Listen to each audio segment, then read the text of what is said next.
Okay, we're back. We're back. I don't know what happened there. This has never happened to me that OBS crashed. So, okay, I mean, this is a first, but sometimes that can be a good thing. You know, we gotta take the things as they come. When life gives you a lemon, you gotta, you know, and so on and so on. Brilliant. So now we are on the board, literally. Now, I have a bit of a problem because I really wouldn't like to commentate the whole time using this thing. So, I don't know, let's see. Is there any chance we have a Leech's broadcast of it? I haven't seen one so far. I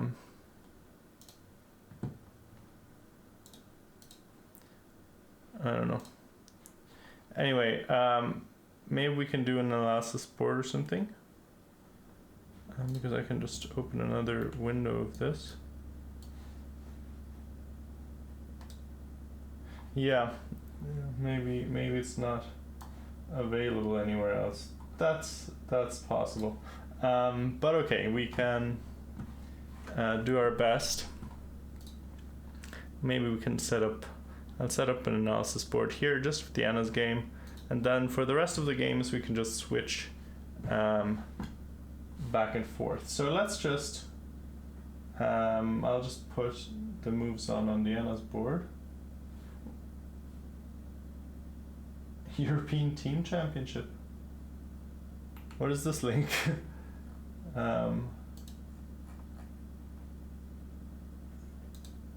Oh, that's tomorrow. Okay, it's a different event. So we're playing UCD Congress. Not quite the same thing, but thanks for the attempt. Anyway, let's look at Diana's thingy real quick. Can you see this? Okay, this is not the worst thing I've ever seen in my life. I guess they both sort of work more or less. If I can just switch between them, and we'll have, let me see. Looks a bit silly when I look to the other monitor, doesn't it? Okay, yeah, so that works. That works fine. So let's just do it that way, I suppose. And embarrassing? No, it's not embarrassing. At least you were able to find that one. So okay, let's look at Diana's game. So we can put it on the board. We're board 13. We're playing against Trisha, and well, we tried to do some, you know, math of who would get paired with whom, but it didn't really work out for us. I think they had a lot more people that weren't listed on the ICU site. That's why we weren't able to predict our opponent correctly. So Diana, we did prepare the Sicilian though, but and we've prepared for Trisha before, and I keep suggesting, well, anyway, we had a good line, let's say, but Diana didn't prepare directly for the game, and then she always thinks it's safer to play with things she knows, and so here we went for e4, c4 against the Sicilian and the fianchetto setup, which is interesting, very solid. Let me just put the moves on. Wait, how was it? d6. And then she played g3 and c6, which is 2.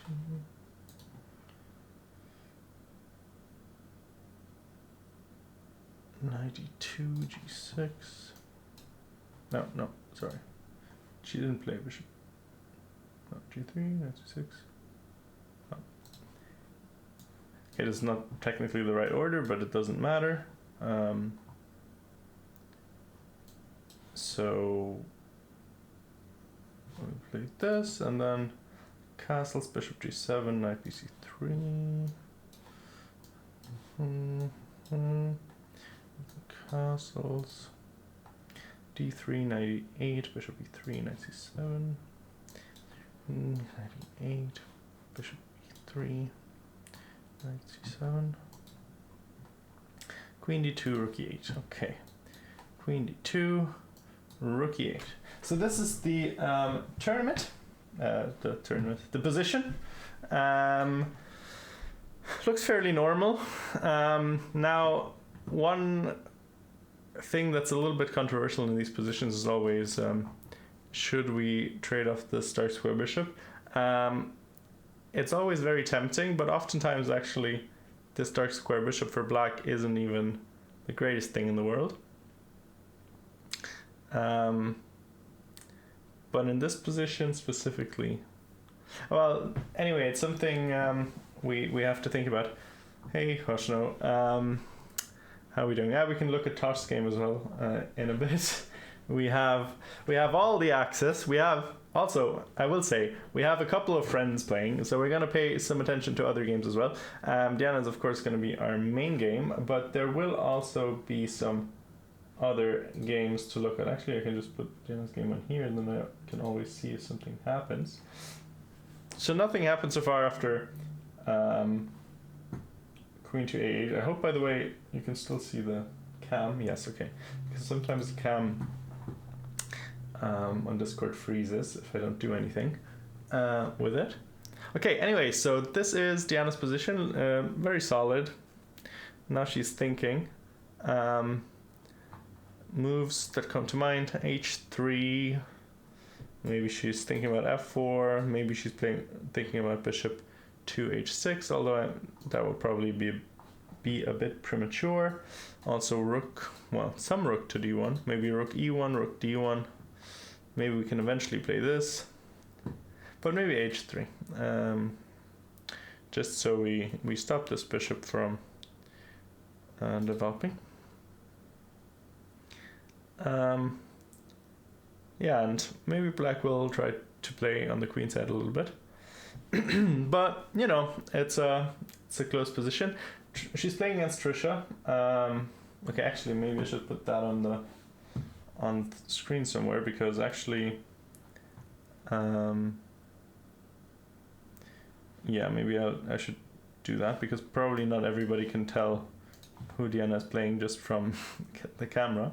So I'm maybe asking a little bit too much from the viewers here. So let me just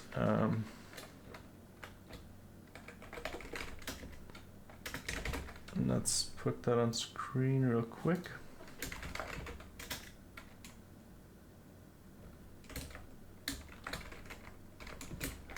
And Trisha's rating, let's put that there as well.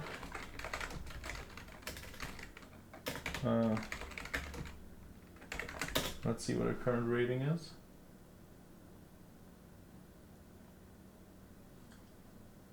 I guess she's an FM, so we can put their title there as well.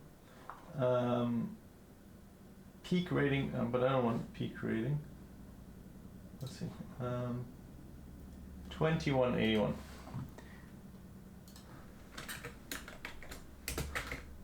I'll just say FM Trisha, because you know, because why not? That's just simpler. Oh no, let's not flip it. What happened there? Okay.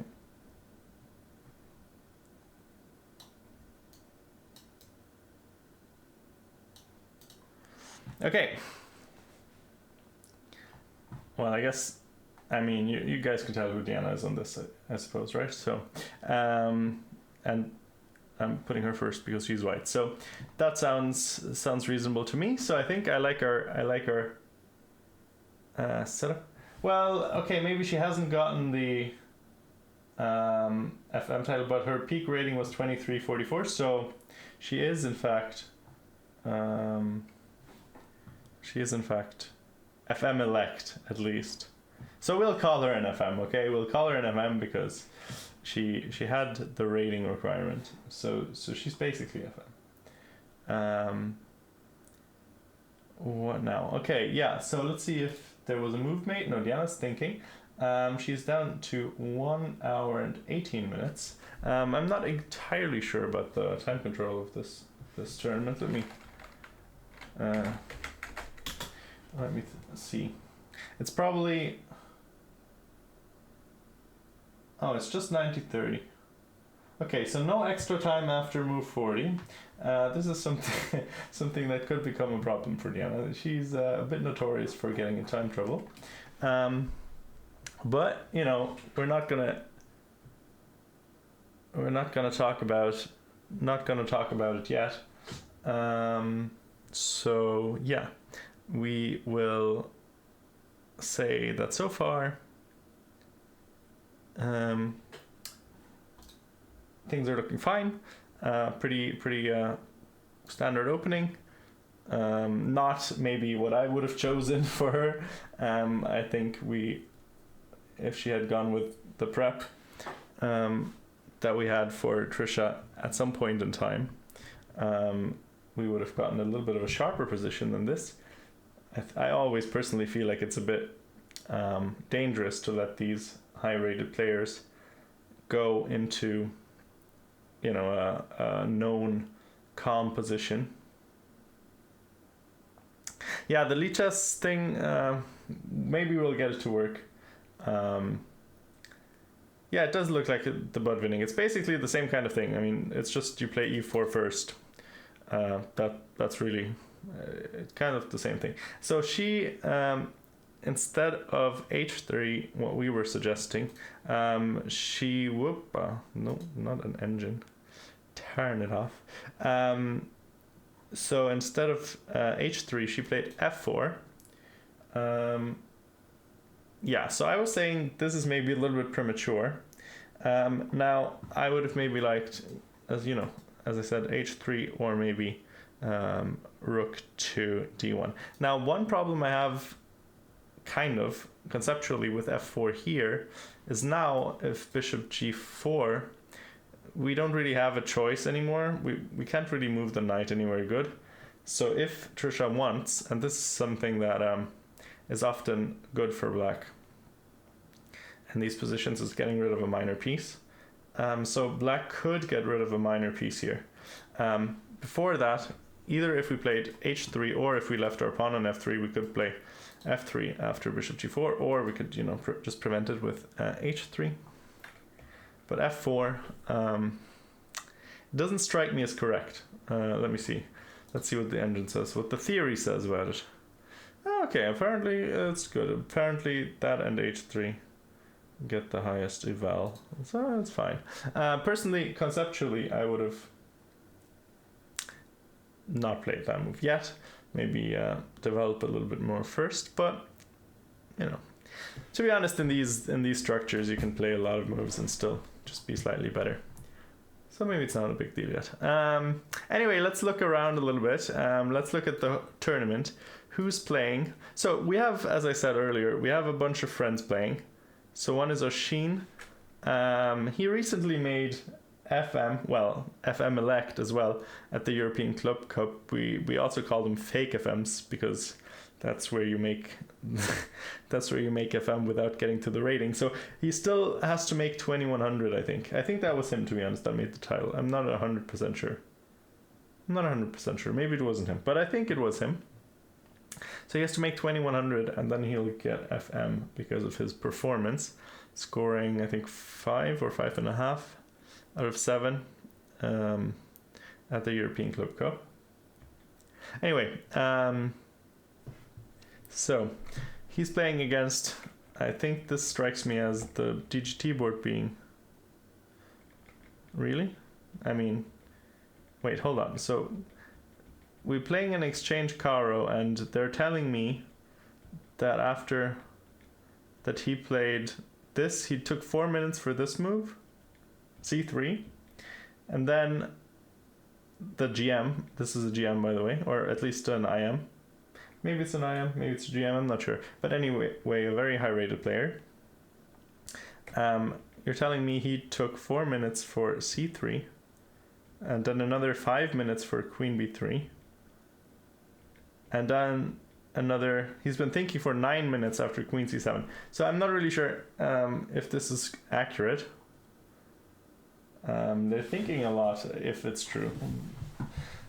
I'm not so sure if I'm supposed to believe that this is really happening. But okay, let's just go on and take a look around.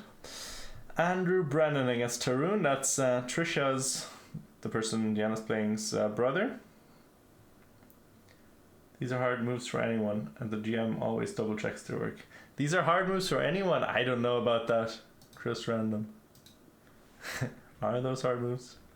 Maybe are you? I'm not sure if you're trolling. I don't think c3 is a hard move. I don't think queen b3 is a hard move.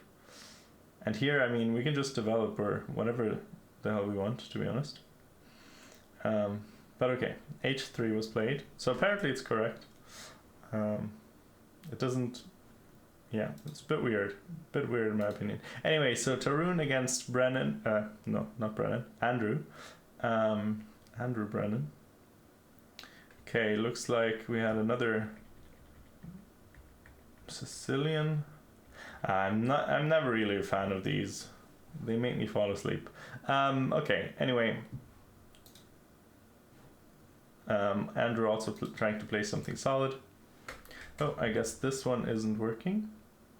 Or maybe someone didn't show up. Zalan against Lukian. We have a preference in this matchup. I'm not going to tell you who it is that we're rooting for. But maybe you guys can figure it out. Okay, so here Jacob Flynn against Colm Quigley. Okay, not too familiar with Colm Quigley. Jacob Flynn, strong player, so he's the higher seed in this one, I think. And then John Healy against Colin Daly. Of course, a legend, one way or another, of Irish chess. He actually plays for the UCD team this season, Colin Daly, for one reason or another. It's usually a student team, but he snuck in there. In the Irish, what is it called? Is it Armstrong or Heidenfeld? I don't know. They can't just name it League 1 and League 2. They have to have weird names for it. So I'm not sure which one is the top one. That's where they're playing anyway. After they went up last year with Diana playing for the team. Okay, let's just go on. Shane Malaw against Thomas Dunn. Okay, Shane is going to be the favorite here. Wait, this looks interesting. Let's see what happened here. Okay, another Sicilian. That's not actually what I would have immediately thought of seeing this position. Okay, I guess that makes sense, yeah. So White has been giving up.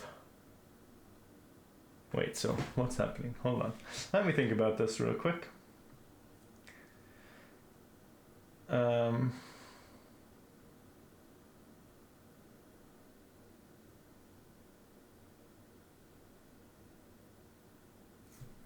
little bit complicamundo.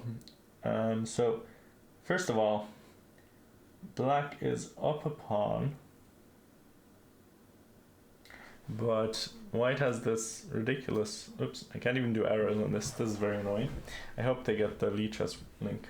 Let me actually see that real quick. Sorry.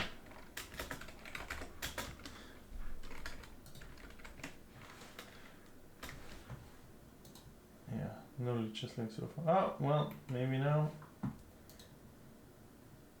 Oh, they're working now, I think. Brilliant. Okay, we can switch to the Lichess link. Okay.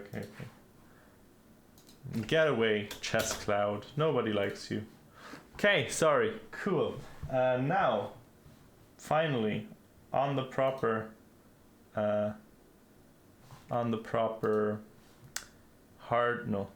software. The software we like. Lichess Amundo. Let me just resize the board for convenience now that we have switched over fully. Okay, there we go. We can see the times and everything. Wonderful. Okay, looks still a little bit weird, I'm not gonna lie. Okay, does that look good? Does that look good now? I hope so. Anyway, this is, well, okay, let me just...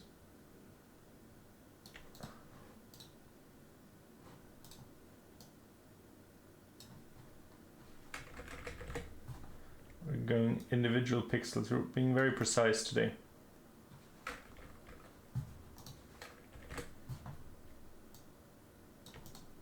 Okay, now, here we go.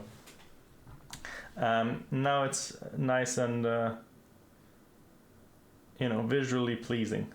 Pleasing to the eye. Okay, let's see the game that we were just talking about. Shane Malone against Thomas Dunn.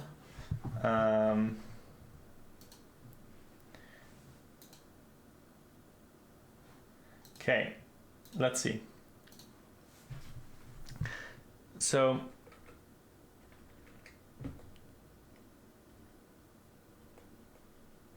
interesting position. So now rook d1 was played. What do we play here? So we can... I mean, it's complicated. Let me just think about it.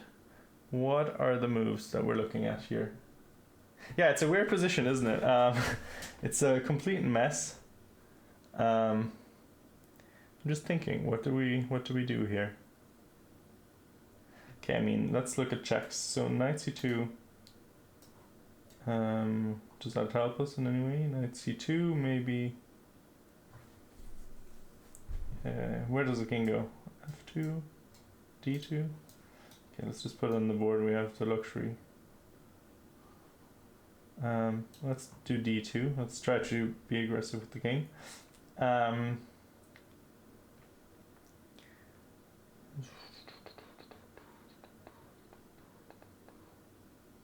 mean, our things are a little bit bound up, so maybe... So now at least, I mean, this is always pinned, so our queen isn't hanging, but if we do this, and then king, I don't know, goes up, and then we take, and maybe we trade everything, and we hope to get our knight out.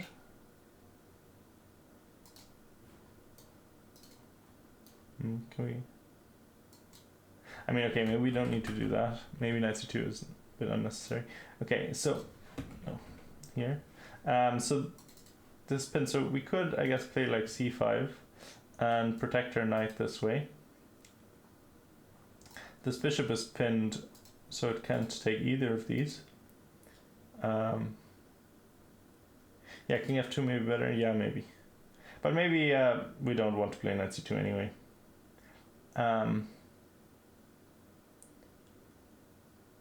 So let's take and then king f2. Now, I mean, black is a pawn up, but this this d6 square is very appealing, and this bishop does have a diagonal. So, I mean, it's kind of messy. White's king is a bit open, but I'll probably take white if it comes to it, even if we're a pawn down. Right? Am I? What do you guys think? I don't know. I mean, it's a bit all over the place, but I would go with white here. Anyway, let's look on. This is yeah. Anyway, a friend. I'm not gonna say which friend. I'm not gonna name any specific names of this friend who this might be in chat, but maybe you guys know. So Mr. Luke, person we're rooting for here, he's playing against Benjamin Murray, who I do not know. I do not know who Benjamin Murray is. Let's see, what was this opening? I know that Luke has been working on his openings, but he's okay. He's playing d4 as always. He's the kind of player who he likes to be very correct about chess. You know, he likes objectively correct chess. So he's probably the kind of person who'd say the King's Indian is unplayable because it's -1. But let's see what he makes of it. The mighty King's Indian. So he goes with some variation of the orthodox King's Indian. Then we can here play like the bayonet attack with b4. Then there's knight e1, which is my move of choice, where we put the bishop on e3 and then play f3 and then sort of expand on the queen side. There's knight d2, which is a move I know, but I don't know what exactly the idea is.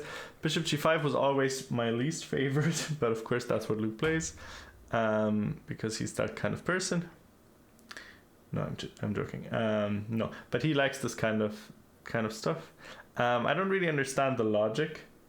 I guess the logic is we're delaying black's f5 by taking here. I don't know why we would necessarily want to get rid of our dark square bishop. It's often quite good here in this diagonal. But okay, so also I guess we save a bunch of moves having to do something with this bishop. Usually you would play knight e1, f3, bishop c3, bishop e3, bishop f2 later when once f5, f4 comes. So probably I would imagine that black's counterplay on the king side is a little bit more difficult to get going this way. So actually kind of a player-friendly, a white-friendly version of the King's Indian, where it's maybe less sharp in the way. Okay, so yeah, black still goes for that plan. So he moves the bishop back out of the way, and then plays f5. Now, we already have c4 in, which is nice, and we don't have to worry about f4 necessarily. So this is kind of good variation for white, I think, because also I don't think this is right here necessarily. I think this is correct when you actually have play on the king side, but here it might just be a little bit too slow to lock, if you lock the king side down right away. But okay, f4, let's see. It is, I guess, in the database, the most played move, f4. But white scores 100%, so make of that what you will. No, this is not the bayonet attack. So b4 is when you play b4 before, or instead of bishop g5. So here, no, not here, here. So this is the bayonet attack, I think, right? But yeah, that's maybe like the sharpest possible line. So I don't know. We play f4, and then bishop goes back to e2. Luke playing. Okay, actually his opponent's ahead on time, but not by much. Okay, actually they've played a lot more moves, so let's go a bit more slowly. So f4, bishop e2, trying to control this diagonal now, because now it's a little bit difficult for black to get this in, because black would like to do this, but of course the knight's going to move at some point, and then this square is going to be a little bit more difficult to break. 100% what? Well, white scores 100%, like 5 wins out of 5 from this position,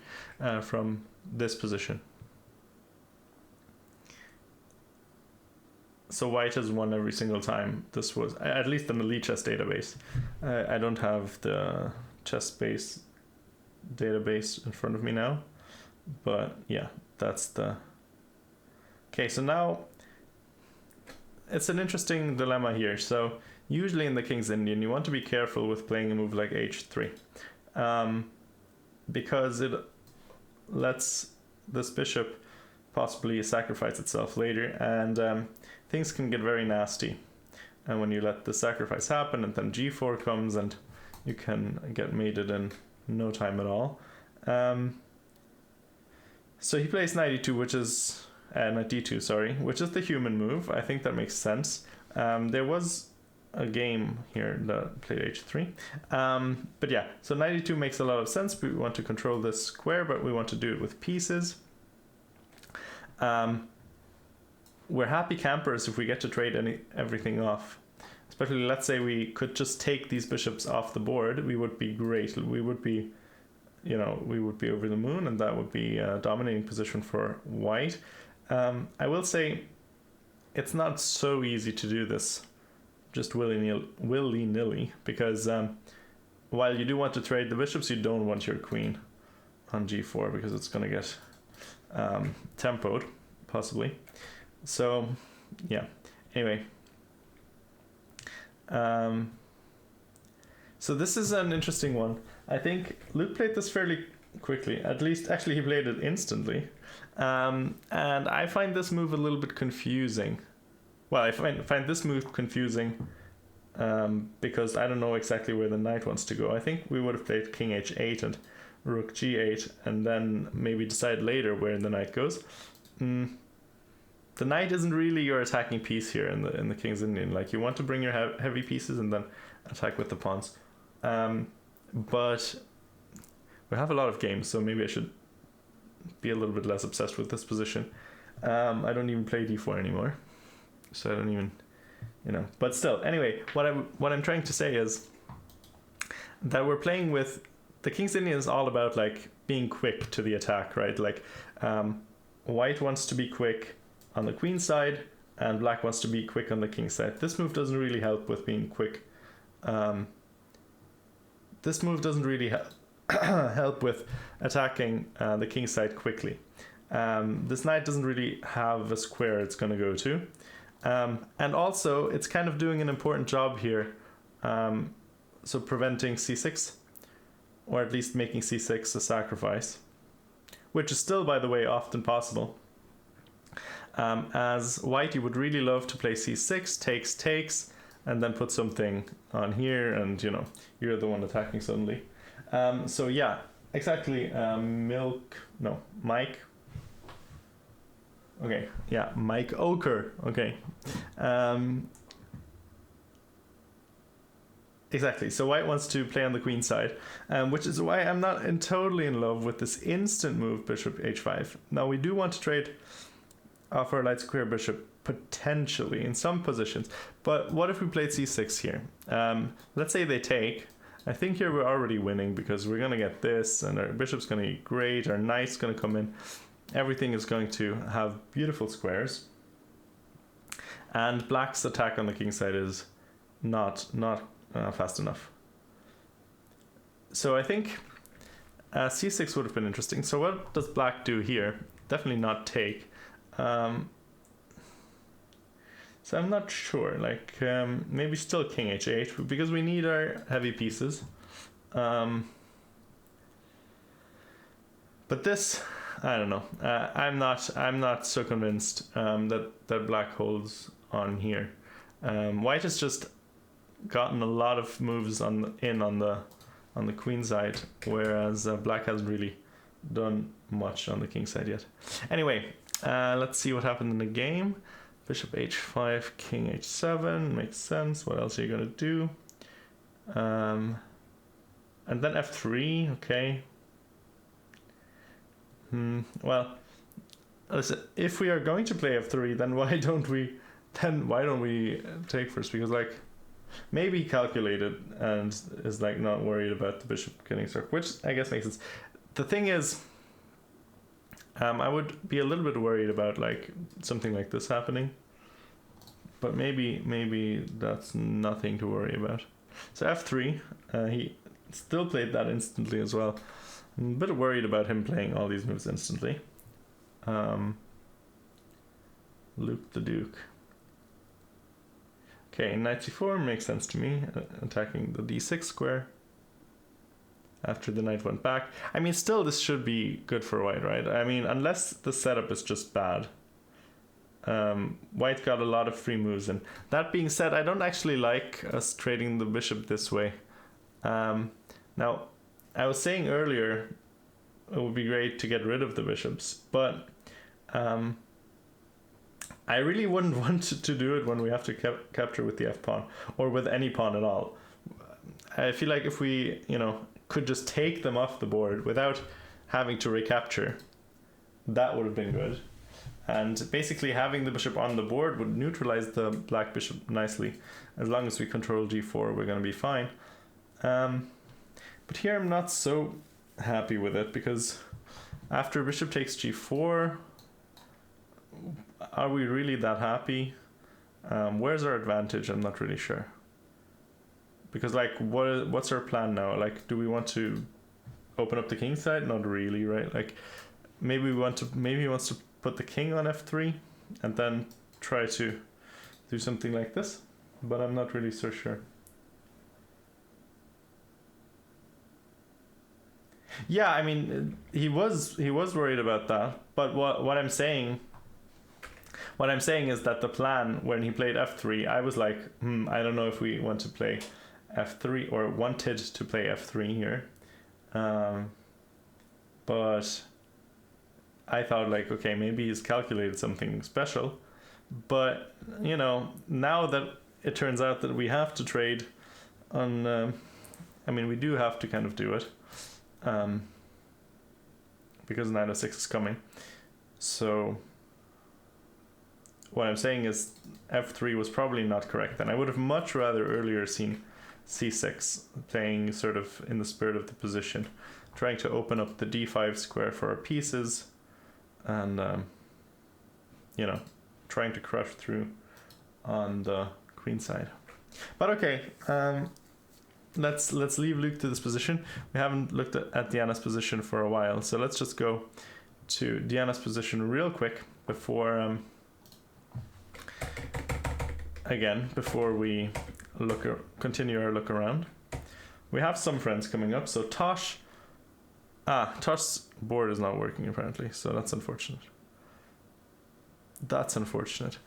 So probably we're not going to be able to see Tosh's game, at least for the moment. I mean, let me check if it's live on Chess Cloud or if it's just broken. Yeah, I guess it's not working, that one. Yeah, so Tosh against Carl, we're not going to be able to see, which is unfortunate. But it's grand. Okay, so we played f4 here. Oh, and f5, okay. And so she played this in 10 minutes and then took 2 minutes to play f5. Went g4, okay, I mean, really going for it. Single-minded. This is what I like to call Alice chess, after our friend Alice, who likes to play f4 in every game when she's white. Maybe if she's black as well. Never hurts to play f4. But as white, she's very, very happy to play e4 in all the positions. So Diana taking a leaf out of her book here. Now, we're yet to see like what the point is of this whole adventure. I'm not really sure what we're trying to do with all this pawn play here. Oh, thank you. Did you gift us up, Water for Visitor? I didn't even see that. If so, thank you. And hey, Paul1E4. Hope you're doing well. So yeah, not really sure what's the deal. What the deal is. Adam Collins isn't the thing. I thought he was playing in the tournament. Is he? Is he not? Wait a minute. I'm sure he was in the tournament. I'm sure he was signed up. Let me just see the pairings. Maybe he didn't get paired or something. Maybe he withdrew. I guess, yeah, he might have withdrawn or something, because he was definitely on the ICU page, but it appears that he is not playing, so he's in the Lee Chess chat instead. So maybe he's even in the stream, who knows. Hello Adam, if so. Okay, anyway.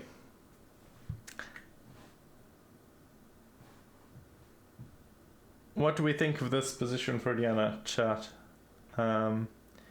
Do we have any ideas? Oh my goodness, hold on just one moment.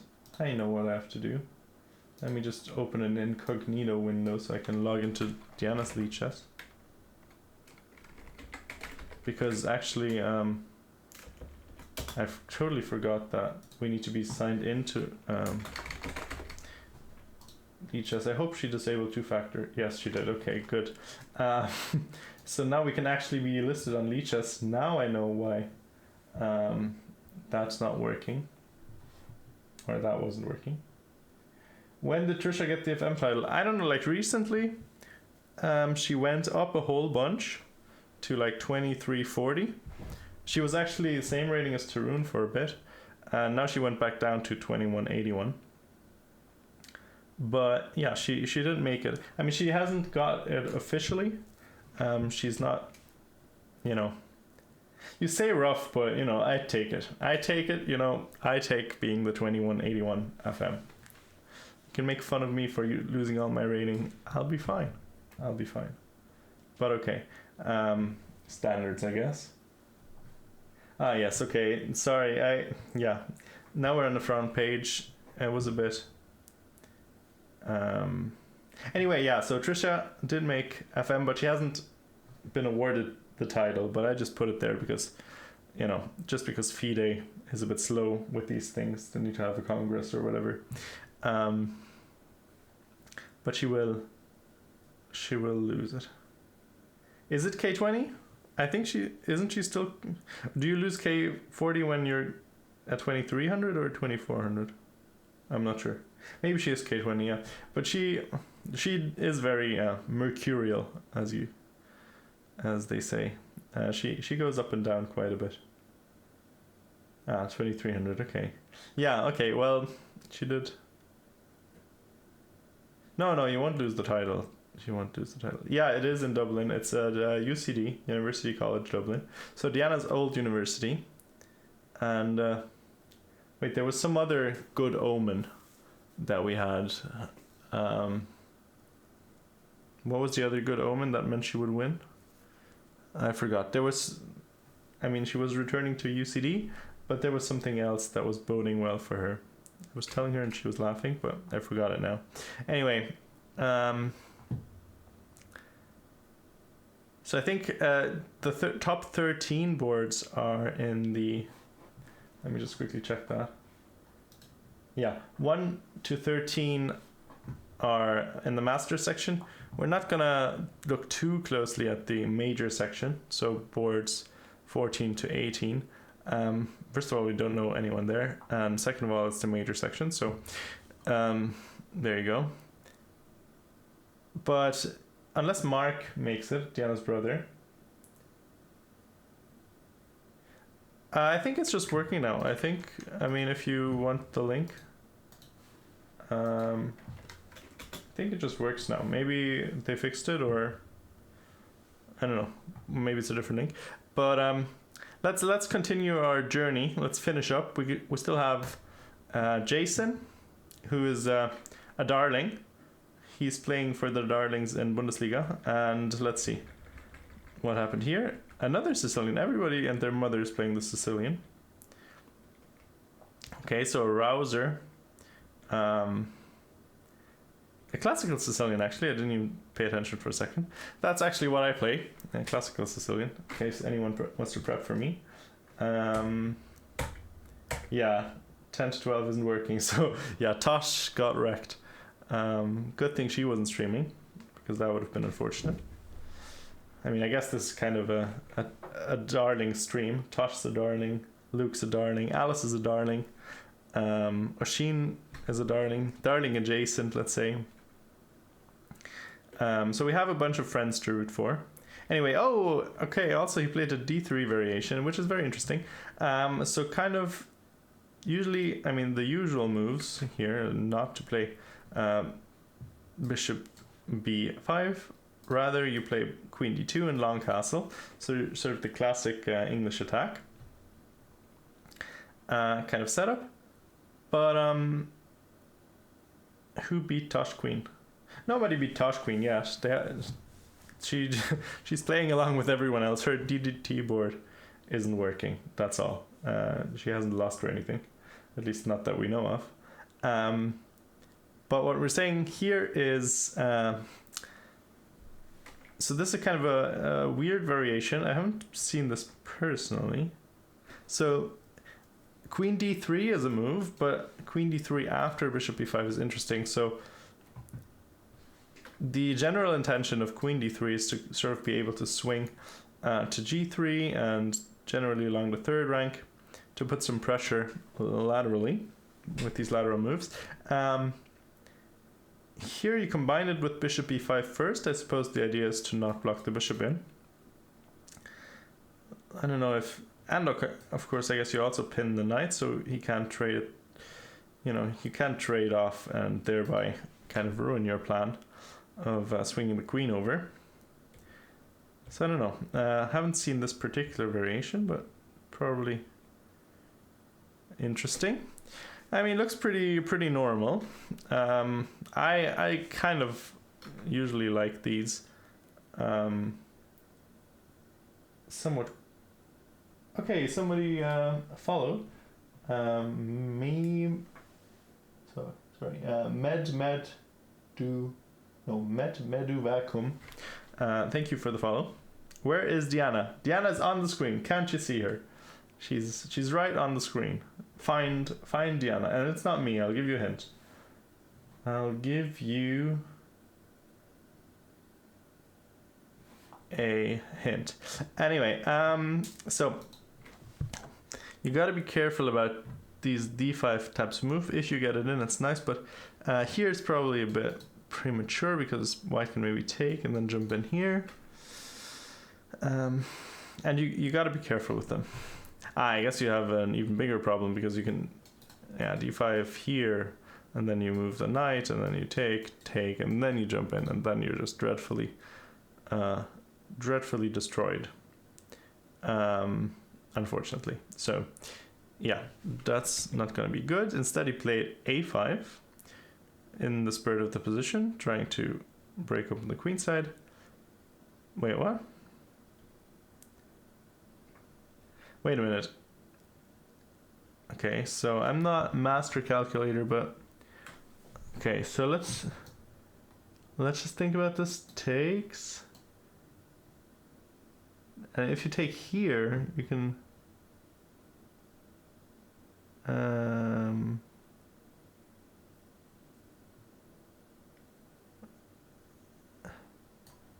take here and here, and here you take with check. So oh no, is the stream dying?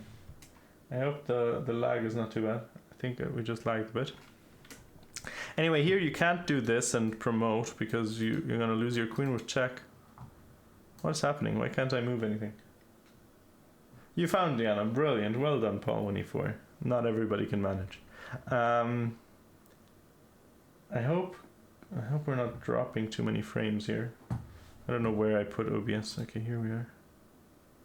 Maybe it's just lichess being weird. Guys, can somebody in chat quickly say if we're lagging very badly or if it's just lichess being a bit out of whack? I hope it's lichess. Okay, I think. Okay, that's that inspires, let's say, a moderate amount of confidence. But okay, anyway, what happened? So this was played, I guess. So takes. No, wait, sorry. No, he played a4, and nothing was played after that. I've been lying to you. So why can't we do this? I guess maybe you take here, and then here, and why is this not working? No, this is maybe not right even. Maybe here.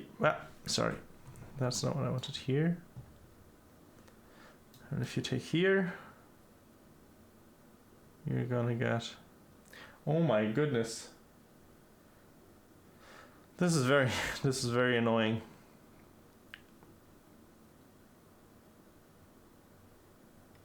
Can't use lichess. Cannot use lichess. Okay, and what do we think about this position? Looks kind of nice for white, I would say. I mean, black's king and all the pawns are dreadful. I mean, black's up a pawn, but these bishops are a bit trash. And the pawns are a bit trash as well. So, yeah. I'm not really sure what to make of that. But maybe, let's see, maybe it's something even better. What if we take here instead? Because now we don't have this counter attack. And again, if this, then we have this. So maybe this is even better. Aren't we just winning a piece here? Are we just winning a piece? Maybe this is just even better. And we're winning a piece.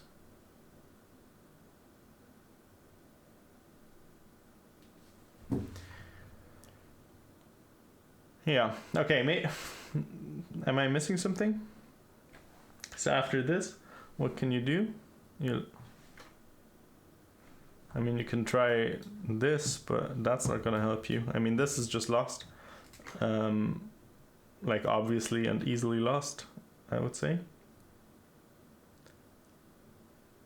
Especially, yeah. So I think this game is pretty much over already. I think white may just be winning a piece or mating, which is like almost what's happening here. I can't imagine black holding on for much longer in this position. We don't have the times here. Let's see, maybe they have them on. Maybe they have them on here. No times on this board. I'm not sure why that is, but okay. Okay, we're gonna call this probably a win for Jason, young Irish player, very strong. Let's look at Alice, another darling, another friend of the stream. Now, she told us once upon a time, hello, Cyralux, or Cyraluxy? Cyralux? Anyway, hello, welcome. Diana's playing in a tournament, and we're doing some commentary, as you might have gathered from what's happening. She's playing against Trisha. We're going to go back to her game in a minute. First, we're going to stop by Alice's game for a sec. Also, I haven't asked Emma if she wants to come in. I totally forgot about that. I've been in a bit of a rush today with university. I have a big research project coming up.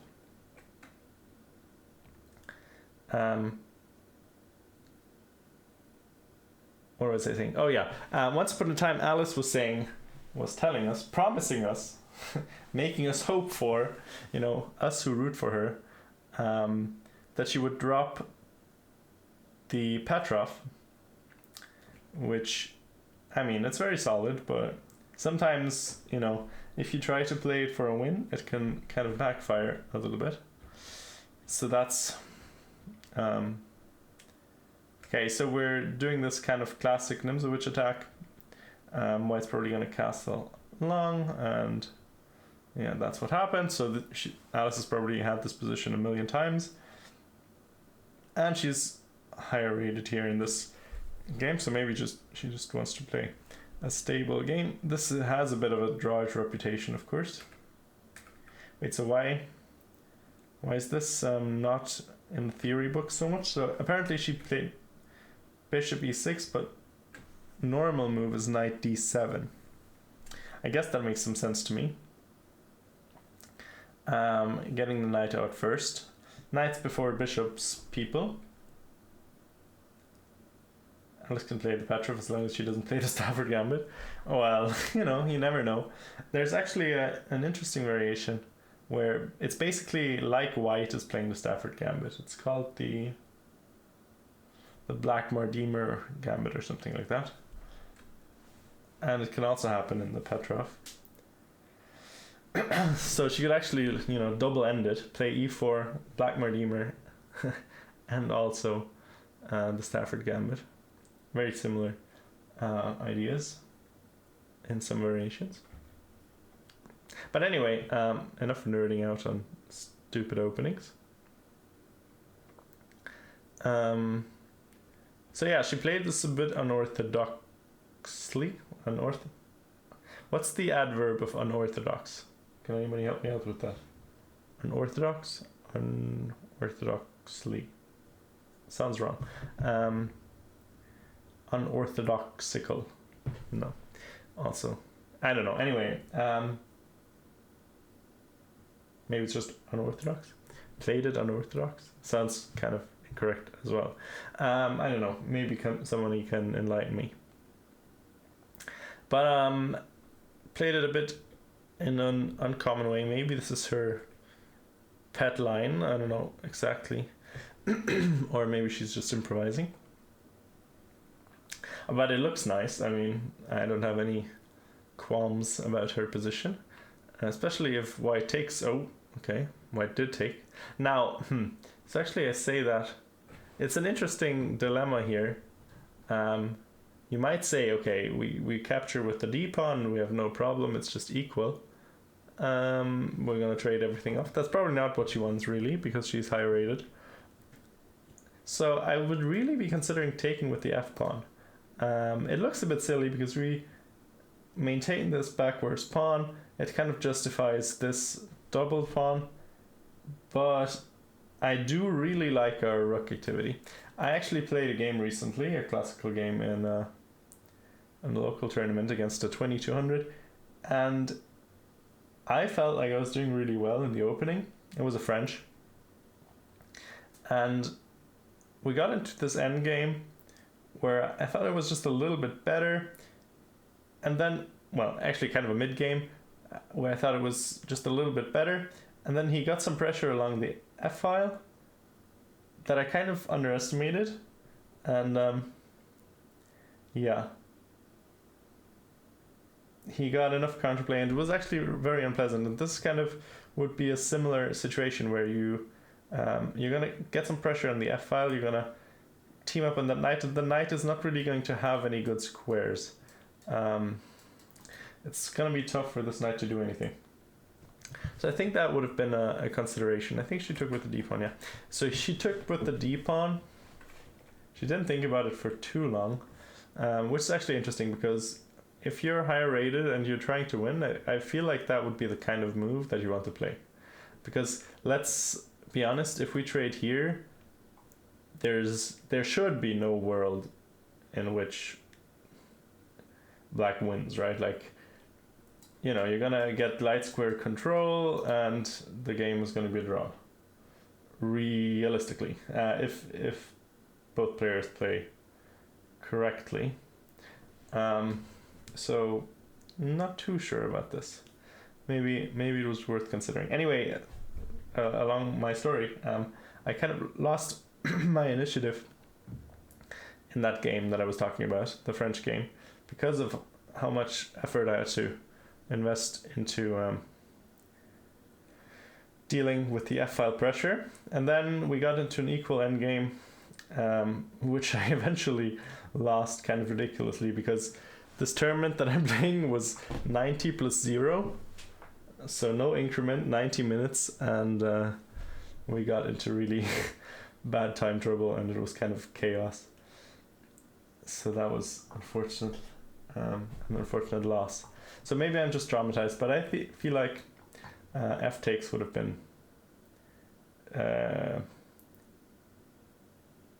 well, at least more unbalanced, potentially also better. Yeah, 90 plus 0 is a weird time control, Paul 184. No, it's definitely a weird time control. The idea is it's like a city championship, and it's in the evening, and I guess people are like, okay, we need to play like a set time control where the games can't go too long, so the old men in the house, they won't fall off their chairs during the games. So I guess that's the rationale. So I would have liked, anyway, long story long, more like, I would have liked f takes. And I think, you know, black has the bishop pair. Maybe eventually we can play d5, not anytime soon, but in an endgame, I'm saying. And as long as we have this pressure, I think we have plenty of counterplay. We have this kind of idea. We're gonna activate our bishop maybe somehow. How do we activate our bishop? Anyway, probably at some point we can. That's all I'm saying. Maybe that's what persuaded her not to do it. But still, our bishop's going to be bad anyway. But okay. She played d takes, and Okay, I mean, I think bishop d3.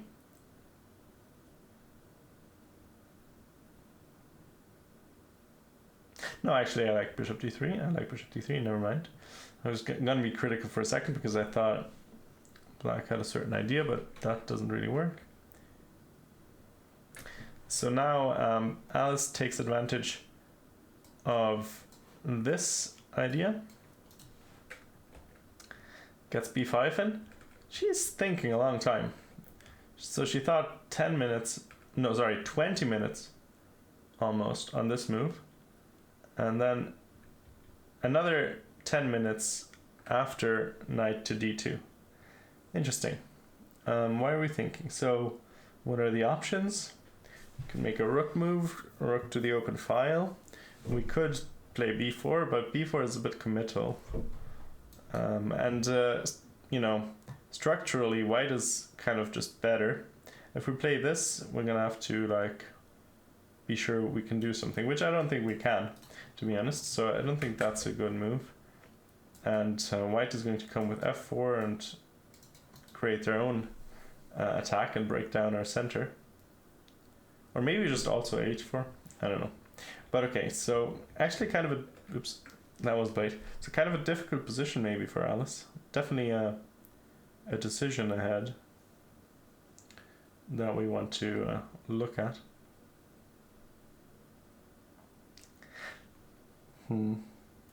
I mean, to be honest, I expected kind of an unspicy position.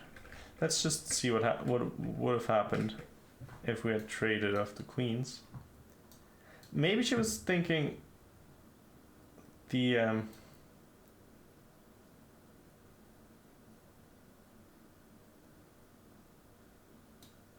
things are enough. The bishops are enough to get a good amount of pressure.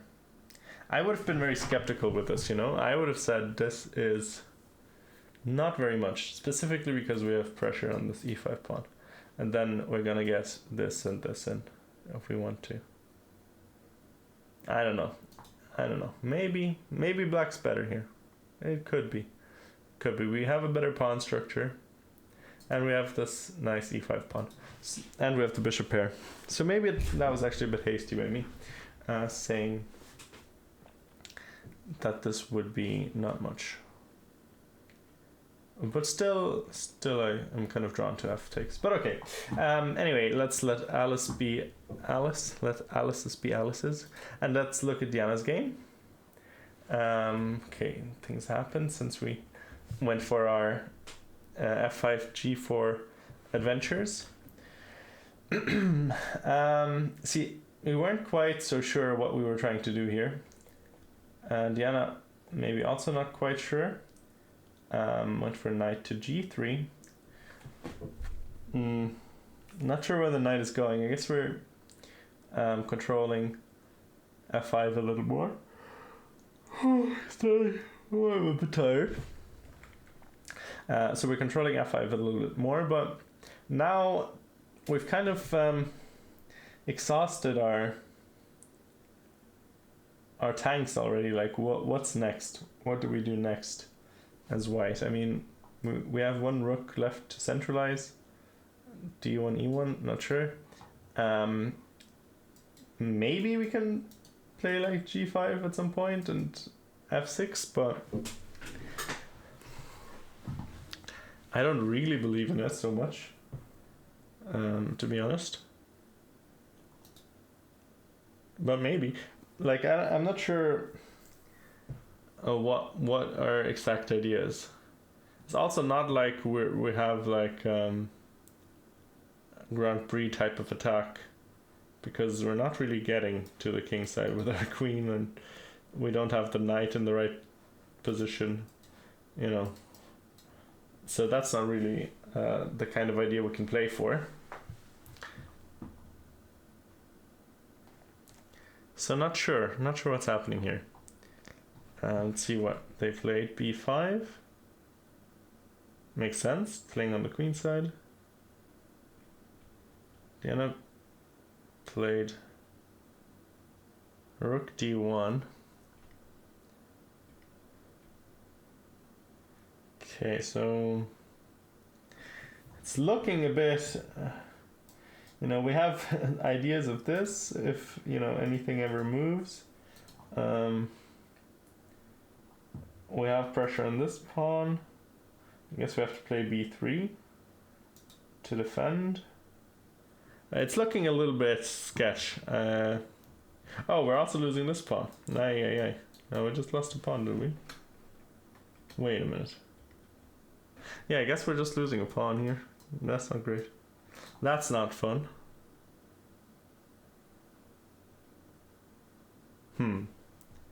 Okay, well, that went bad rather quick. I'm not gonna lie. What happened here? That's unhappy because an unhappy situation because if we could at least take here, but the problem is we can't do that because if we take with the queen, then we have knight takes, or not knight takes, knight f3 check, and our queen gets picked up. So that's not really gonna work. If we play knight d5, then this pawn is gonna fall anyway. And then this pawn's gonna fall as well. So that's also really bad. So I guess we didn't really have a choice here. Maybe, I think just rook d1 was wrong. I think we needed to maybe, Leech is being very annoying. It's just jumping around and it's not letting me make moves and stuff. And sugar. That's a bit annoying. So anyway, I think we might have needed to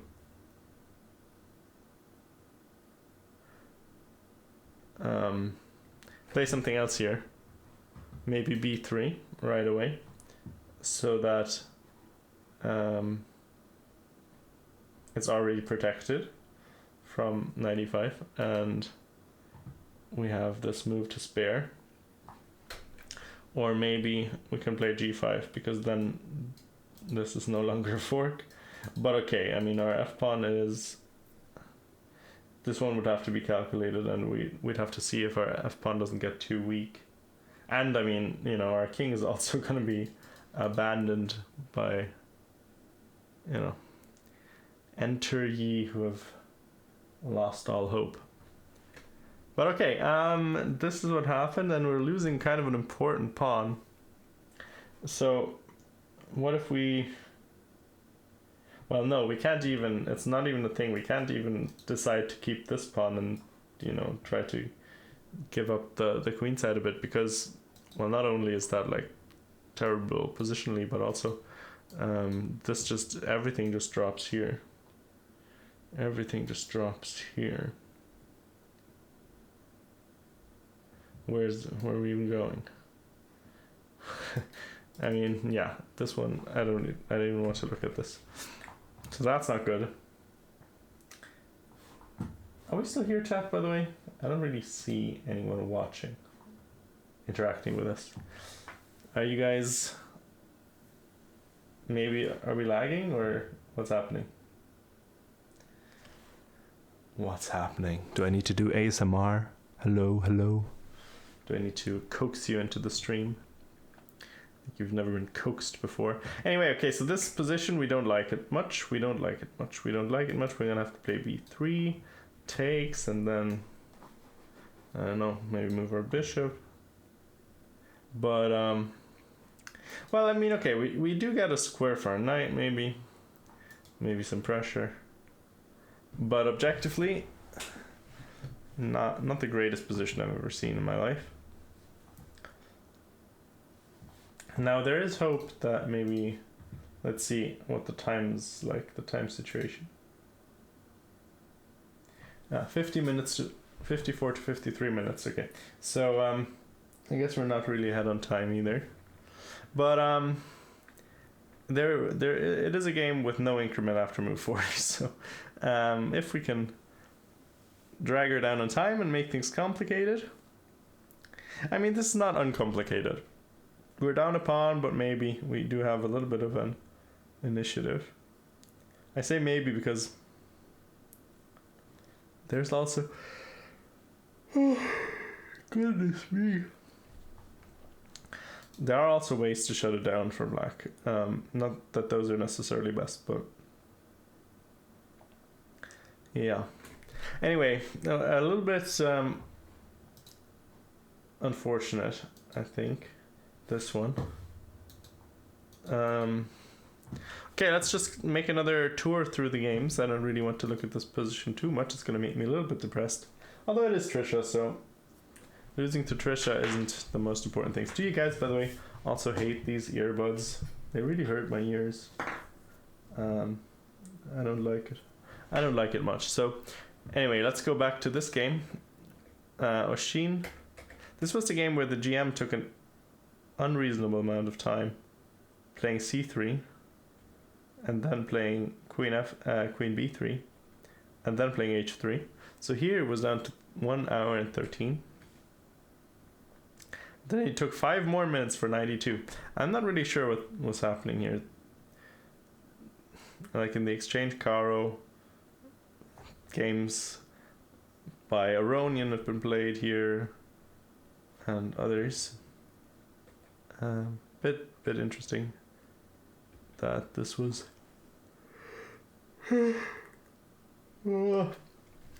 this was what we were doing. So bishop d7, knight, sorry, not knight c6, but bishop c6, which is strange to me. Why aren't we playing knight c6? Was he afraid of this? But no, we can't. Maybe he's like, oh, I don't want to be one of those French players who blocking my bishop. But this is like surely worse for the bishop, so I don't know. Maybe he really wanted his knight on d7. I don't see why, because it's really just dominated there. Maybe he wants knight d7, knight b6. Or like this. Yeah, maybe he wants to play bishop on c6 and then knight d7, knight e5, knight f6, and knight e4, knight f6. That could be true. By the way, let me message Emma for a second.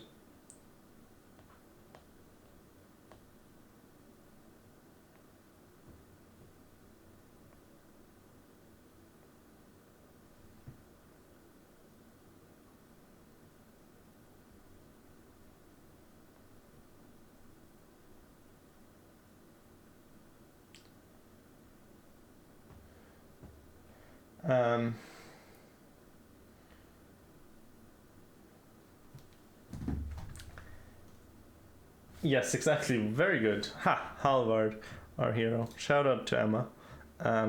Maybe she's going to join. She's also going to do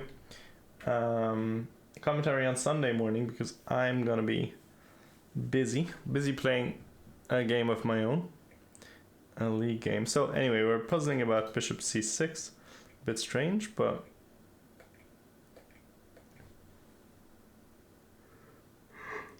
okay, now we played e6 anyway. I mean, we don't play the Caro to get this kind of bishop, you know. I'm not really playing for international rating, Hallward. Because I'm just playing my German rated games. I've only still got the 1.5 tournaments. FIDE rated hasn't changed.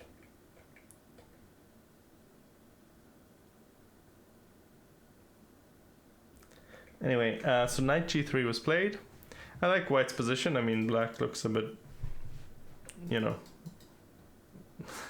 looks a bit awkward with the queen on c8 and the bishop on c6. Not really sure what's going on here. Well, yeah, I should play some FIDE tournaments. Maybe over Christmas or something. Or like, you know, New Year's break. There's one in the region that I might be playing. Might be fun.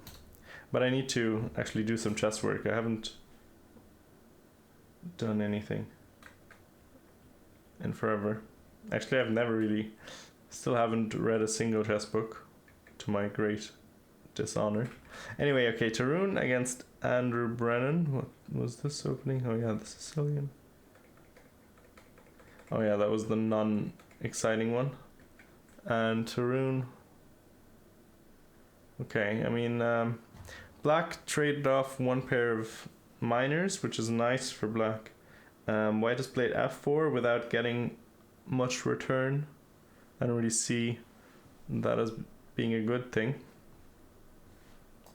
So let's say castles, and black just looks a bit structurally better.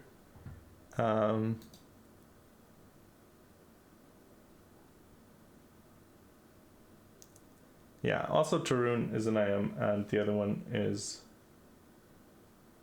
not. So I'm just going to assume black's probably going to do well here. Maybe I'm biased, but also it looks like a nice position. I like the bishop. The queen's a bit awkwardly placed. Yeah, I don't love white's pawn situation. We have a hole on d4 as well.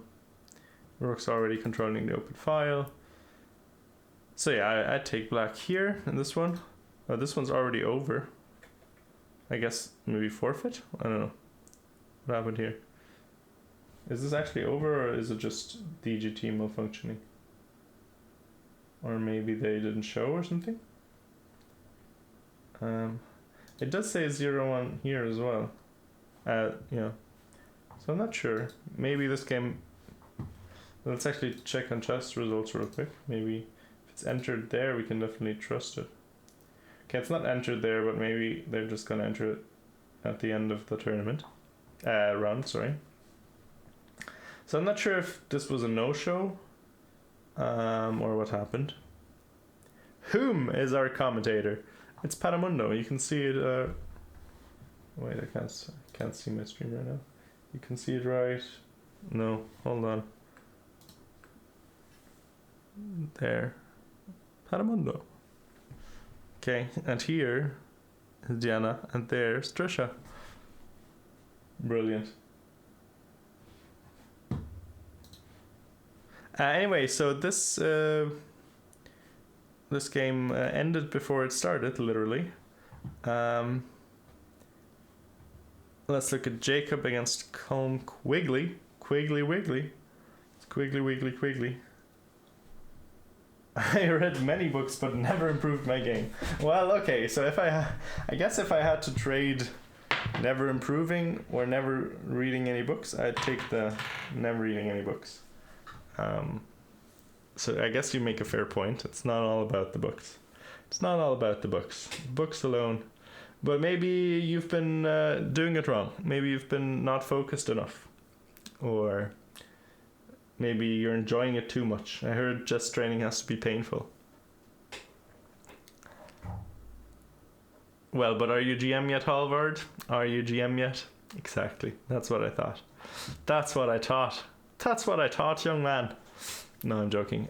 But yeah, maybe that's not meant for us, the likes of us. I mean, okay. I still have the ambition to at least get over 2,000 soon, and then maybe make CM in my life, you know, if I ever have time to actually study chess. That would be nice.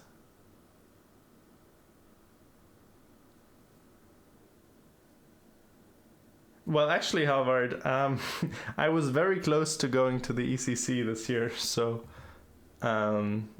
that's probably actually the best chance. I don't need to wait another X number of years. I'm gonna date myself here. Oh, I'm talking about Gem. Yeah, okay. Sure, that's true. We have to keep in shape so we outlast all the oldies. Maybe they're gonna have to like do a super senior world championship or something. You know, at 90 or something. Who's the best at 90? I think it's GM. 90 plus, yeah, exactly. Let's go. Anyway, Jacob against... This is like a Grunfeld pawn structure for white, but it wasn't a Grunfeld. So what happened?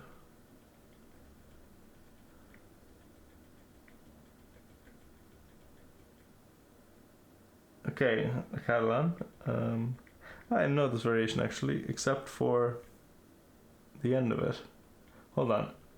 I know this variation for a little while. So here, maybe, no, I think they kind of, it's a bit different somehow. It seems very familiar, this bishop d5, queen c2, bishop e4, queen c1, but it's not the variation I'm thinking of. The way I know is because Lichess says this has never been played before. So I think Black was thinking this theory, but it really isn't.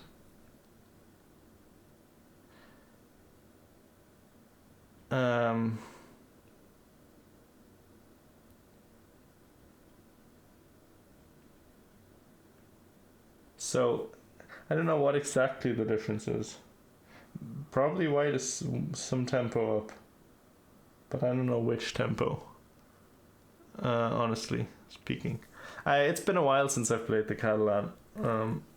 I've been playing e4 for a couple months now, trying to diversify. So I haven't. These are not the variations you're looking for. What do you mean? Anyway, I haven't looked at my Catalan theory in a while. So, but this looks nice. You know, it looks nice for white because we have this pawn center and we're not immediately getting hit with c5.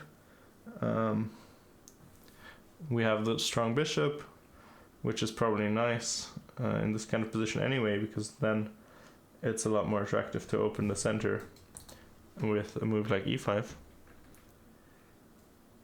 But okay, still, you know, everything to play for. Maybe, I don't know, queen.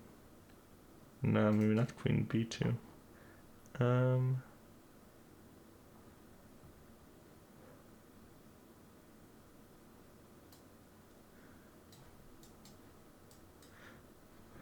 I mean, we're getting chased around a bit. Our queen's getting chased around a bit. Let's see where Jacob decides to put it in the end. Maybe something silly like queen b1. And then at least we're not getting kicked. Then eventually we can, first of all, we're, you know, keeping some eye on b7, and then we can maybe put it to a more useful square later. Just a Star Wars reference for no reason. I see. Okay, I'm not really a Star Wars person. I've actually never watched all the movies. You know, I like fantasy stuff. Star Wars, I don't know. It never really captured my imagination. You never watched any of them. You haven't even tried it. Yeah, well, relatable.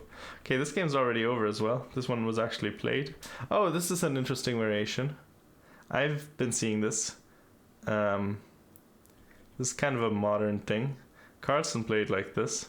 You fianchetto on the queen side, and then you castle long, and then your idea is to have a safer king, but the same kind of attack, and your bishop's a bit more useful. On the downside, you're not going to have your classic attack with h4 and trading off the bishops, and h5 and sack and mate. So bit different. I know this, I have seen this position before, I'm pretty sure.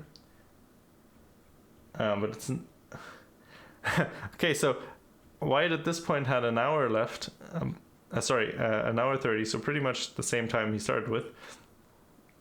Well, black has an hour, but then a couple moves later, this is already going a little bit pear-shaped because black's pieces are coming in with loads of tempo moves, and white's king is looking a little bit out there. And yeah, we're losing some pawns.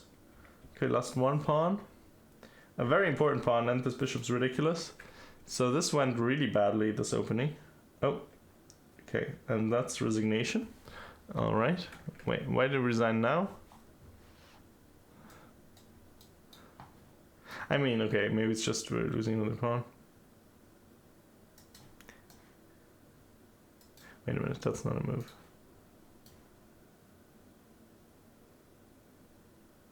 Oh, are we? Wait, hold on.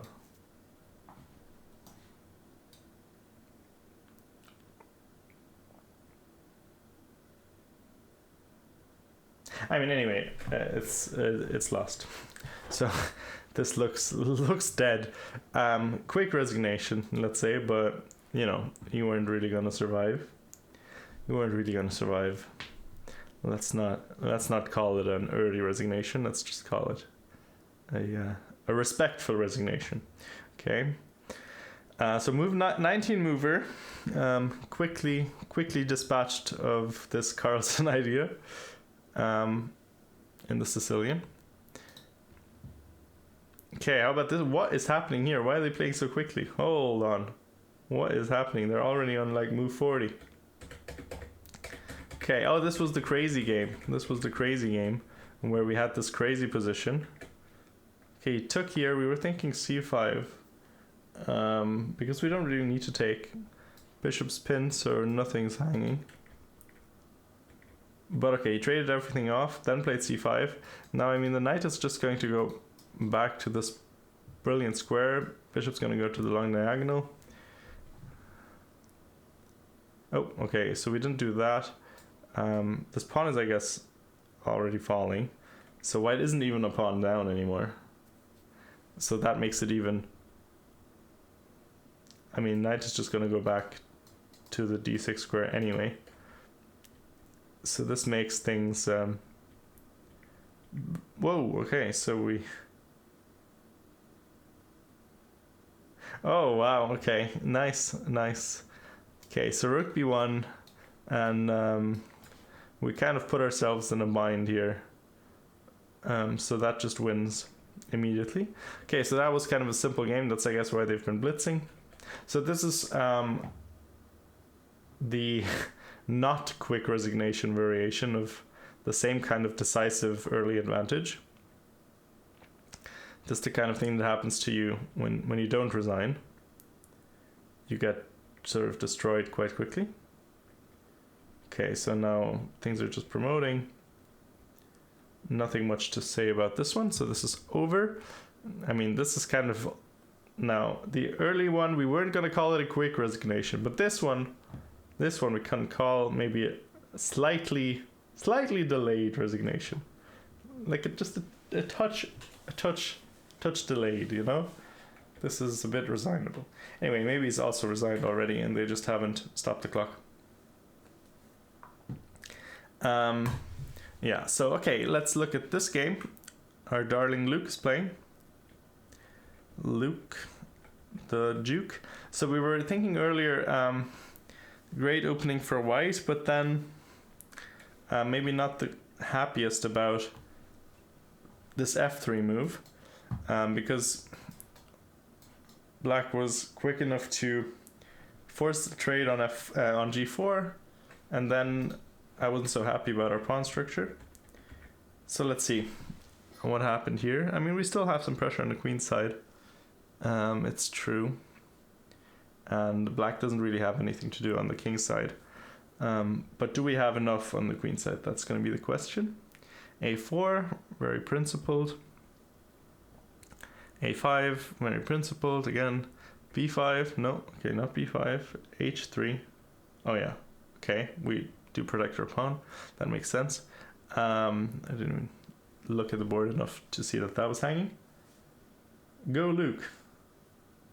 A quick resignation looks like my losses. Well, Poly One, if you keep watching Diana's stream, soon it's going to be looking like your wins, okay? So that's our Mundo promise. Maybe let's call it a hope, an expectation. Maybe a promise a bit too strong. But okay, well, this went really well on the queen side. I think black really misunderstood the position here. And this is when our King's Indian player is so deep down that we don't understand what's happening. Because What the hell are your rooks doing over there? What are you planning to do with rook g8? What is this? No. So here we don't need to play on the queen side, on the king side.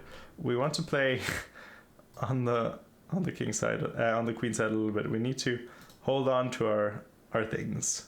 Okay, I guess we can't play rook c8. But we need to hold on to our queen side before we can, develop any ambitions, because this is not moving. This is not going anywhere. Still adding a defender to the bishop in g7. Yes. The very endangered and also, let me add, very valuable bishop on g7. So yeah, all his pieces are a bit terrible. So here we get b5. This bishop is trying to become active, but a million years it's going to take. And the knights are doing their thing on the queen side. We're going to infiltrate. Rook's going to come in maybe on c8.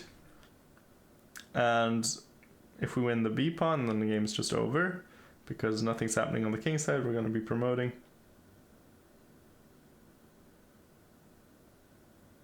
Hat visitors. Has Diana finished? No, Diana hasn't finished. It's going to be a 6 out of 6. Well, there's only 5 rounds in this tournament, so that's going to be difficult. But I admire the intention. Admirable, honorable, correct. The correct spirit. We're just going to get extra points, extra Darlow points. Okay, so now he's putting the other rook on the g file as well. I'm not really sure what he's trying to accomplish there. Like, even if we get like a million moves, like, I don't understand what's happening. 5 rounds in 3 days is hard. Well, let me tell you, we've done. Also, by the way, if it was actual 3 days, like 3 full days, that wouldn't be so bad. But we've played a 6-round tournament in 3 days. I've actually also played a 3-round tournament in 1 day, which was not fun. But 6 rounds in 3 days with 3 games on 1 day, where I actually lost the 3rd game of the day in 15 moves because I just hung a rook because I was so tired. It was really bad. Yeah. The 3rd game in a 3-round day is a bit random. Maybe that's the time, if you ever want to secure a win against the GM, you want to play some old GM in the 3rd round of the day kind of situation, that would be your chance, I think. Okay, so we didn't play rook c8 or knight c8, which would have also been attractive. Instead, knight c7, which makes sense. I mean, we want to jump into the square, and also, maybe it allows us to move our queen away from the defense of the knight. Queen to g5, g6. Now all the the whole battery is forming, but there's a bit too much in the way for this to be scary just yet. Okay, so knight e6, knight takes e4. So we're sacking the exchange. I like this from black. Not sure about how I feel about allowing this, because maybe we should have defended instead, because really, why do we give him the chance to sacrifice the rook? The rook's trash. It's not doing anything. Every piece black has is kind of trash. If we just defend, this rook isn't really doing anything on f1. There's not really anything going to happen. Like, there's no f3 or anything anytime soon, so we can just play rook e1 maybe and be a little bit happier. So knight e6, not the biggest fan intuitively, because it does allow play. Oh, and now we're thinking. I mean, this is not the right time to think, Mr. Coffin. Coffamundo, come on. Now, Did we play this instantly? Yeah. Okay. He played this instantly. He played 96 instantly. I'm not a fan. I'm not a fan. He was like, "Oh, we're attacking the rook, blah blah blah blah blah." But actually, okay. I mean, how bad is this to allow?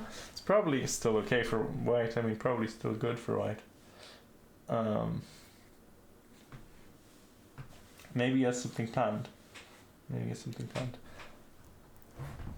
The problem is also we're gonna play this. Is there this maybe? Are we even sacrificing at this point? Maybe it's not even a sacrifice. I was saying we like it as a sacrifice, but maybe we're not even we don't even have to sacrifice. And here, I mean, if we're not careful.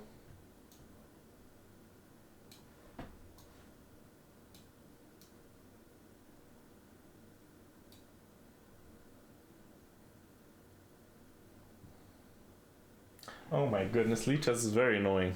Very annoying. I hope it's not the stream. I hope it's not our internet. That's giving out. Where can I see it? Like, I think there was some way to see this in OBS if we are dropping frames, but I don't know exactly. I'm not a streamer, you know. I'm not a streamer man. Not Mr. Streamer Man. Okay, but maybe no, but we can't do this because now 96 and then we're actually picking up this pawn and then we're winning. So that's not gonna work out for us. So here maybe we do sacrifice. Whoa, what happened here? Hold on. He just keeps insisting for this to go bad. It's okay, queen c2, and maybe we take here instead.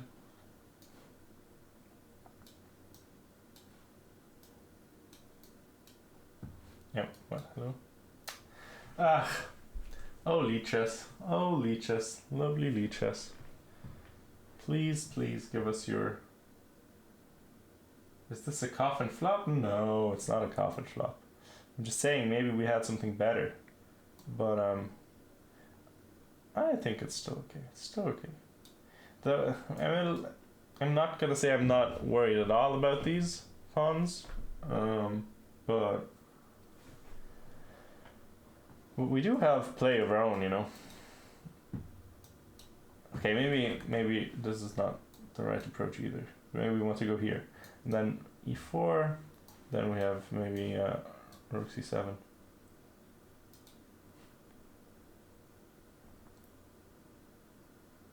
But I mean, it's a little bit involved because the pawns do be coming, you know. Okay, we have to go to a different game. The analysis is too hard because Leechess is not cooperating. So we're just gonna go through the games instead. So Jason here, we were saying he was just winning a piece, and he did find it, of course he did. Young guy finds the tactics. Okay, I mean, this was just a destruction, I guess. Ooh. Okay. Well, he did a nasty, you know? Did him dirty. Also a 20 move win. Even though his opponent hasn't resigned, this game is over. Alice against Dean Copeland. Let's see how this game went. So we were thinking, we left it here, we were thinking this is maybe a little bit troubling for darling Alice. Just because we don't really want to play b4. Here, we left it, sorry. So we don't really want to play b4 because that just leaves white a free hand. Maybe to play f4 or h4 to play on the king side. Nothing's really happening on the queen side anytime soon. So yeah, Alice was in a bit of a tricky spot. She played f5.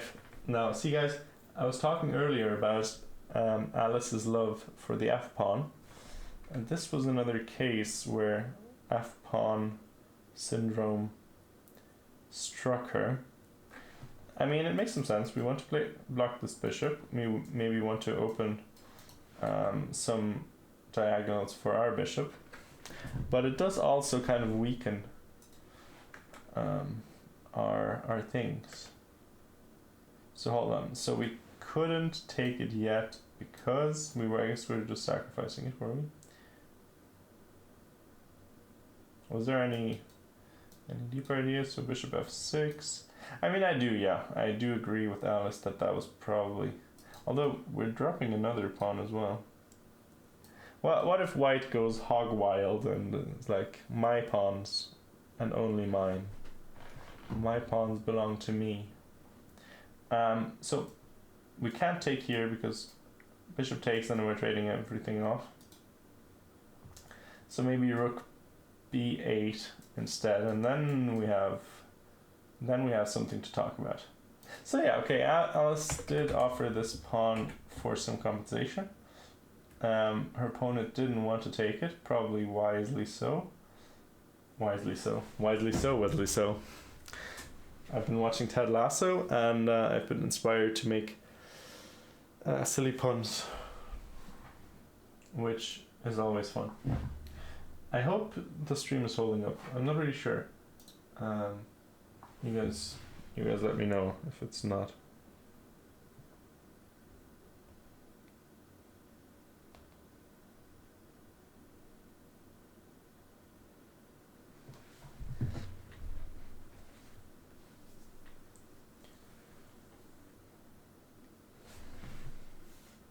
Just messaging Emma.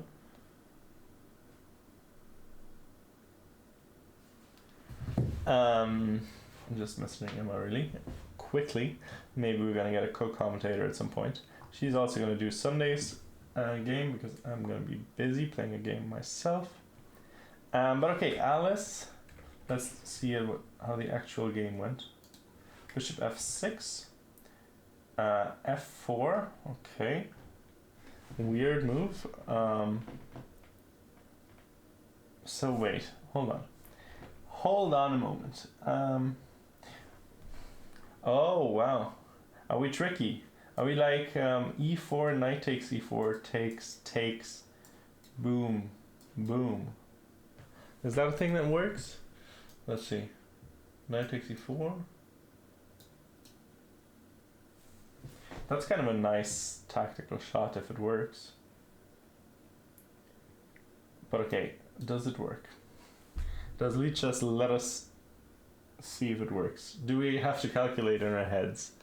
Maybe that's good for us. Maybe this is just Lichess trying to get us to become better chess players. Who knows? Maybe it was Lichess being our friend all this time. Okay, so queen takes e4, and now we have queen takes h7 as a threat. We have queen takes e6 as a threat. So what's the move here?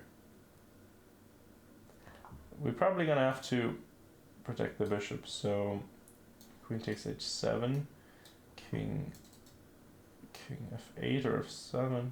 Probably, oh no, of course f8. Otherwise there's bishop g6. And then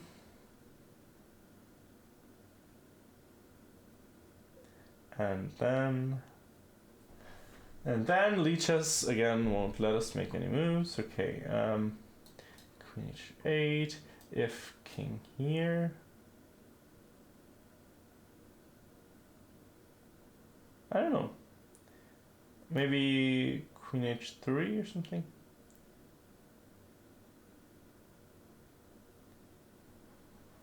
Hello. Or maybe we can actually sacrifice here.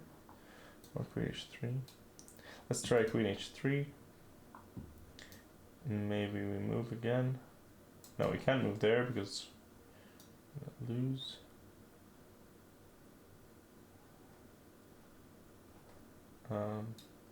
Yeah, so maybe this is a repetition, like this, or something. Can't be bothered right now to put more lines on the board because it's so laggy. Lichess is laggy, lag chess. Okay, so Alice thought for a while and played rook to e8. Rook to e8. Wait, so What? So I guess her idea is after we take, did she want to take, and then have some discovery, or what's the idea? I don't really understand. But why would that work? Where would this bishop go? Like, if we could play bishop takes a2, okay, sure, but being as it is, we can't really do that. Maybe knight takes even.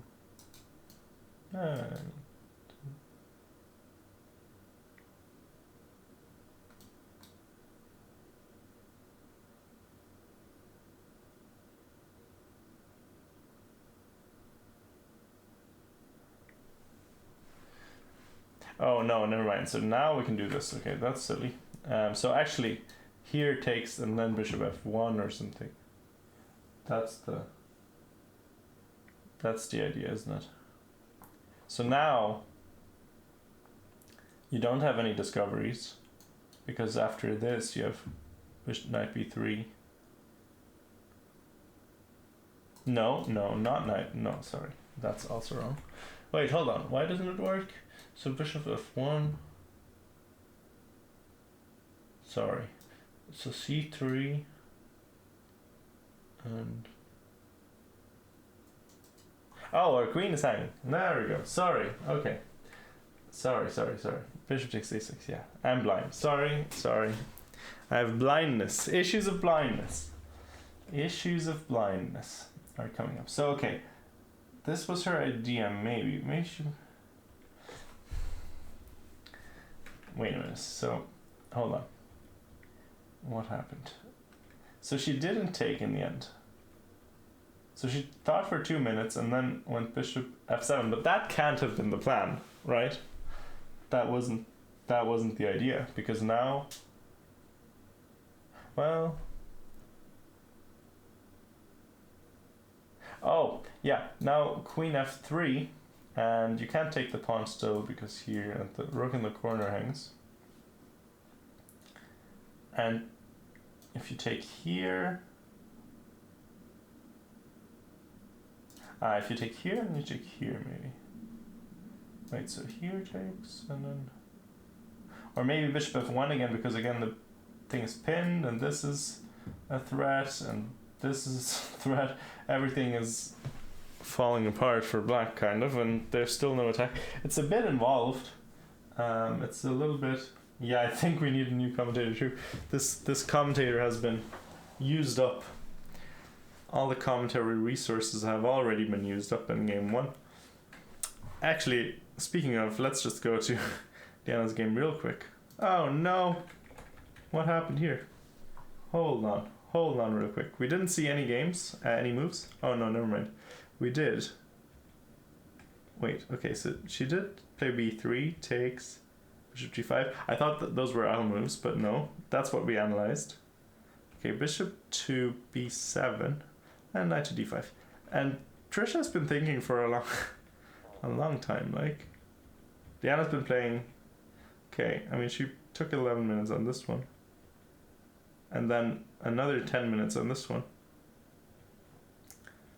But at least, look, at least we're down a pawn, but Trisha's also been spending time, especially, well, on the last move, I guess she spent a lot of time. But on this move as well, she's been spending, oh my, okay, only 2 minutes so far. I don't know, probably simplest is just to take on d5. It doesn't strike me as problematic to begin with. Let's say e takes, and then, I mean, yeah, I don't know. Looks fine to me. I mean, we're just a pawn up as black. Maybe we can like play a5, a4. I guess, yeah. To undermine.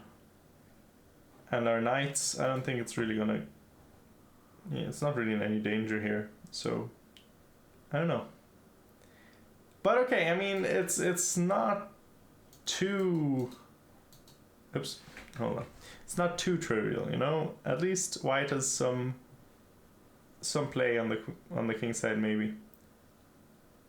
And if you guys are all at all aware of past games between Trisha and Diana, they have been a bit messy, and Trisha tends to get winning positions out of the opening, and then Diana gets winning positions a bit later on, and then loses because she gets scared or doesn't have enough time or something like that. There's already 2 games finished in this one. Oh, e4 resigns. Okay, no, but probably didn't show up in this one. Actually ended. We always like to see quick kills. Vienna gambit. Oh, what? Sorry. Excuse me. Hello, Mister. Were you playing bullet? Did you pre-move or what was happening here?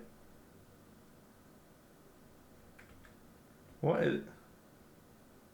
Yeah, good old Vienna Gambit. If people play this against me, I'll also play the Vienna Gambit. What is that? Ladaroni. You can't be playing like this. You can't be playing like this, yeah? You can't be playing like this. Do you want to take here or what? This is not a thing. This is not a thing. It's not a thing, lad. Come on, lad. Come on, lad. That's not a thing. My lord. My goodness. Boyo. Boyo.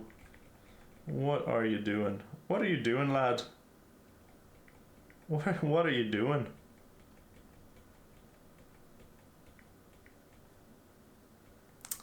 Nasty.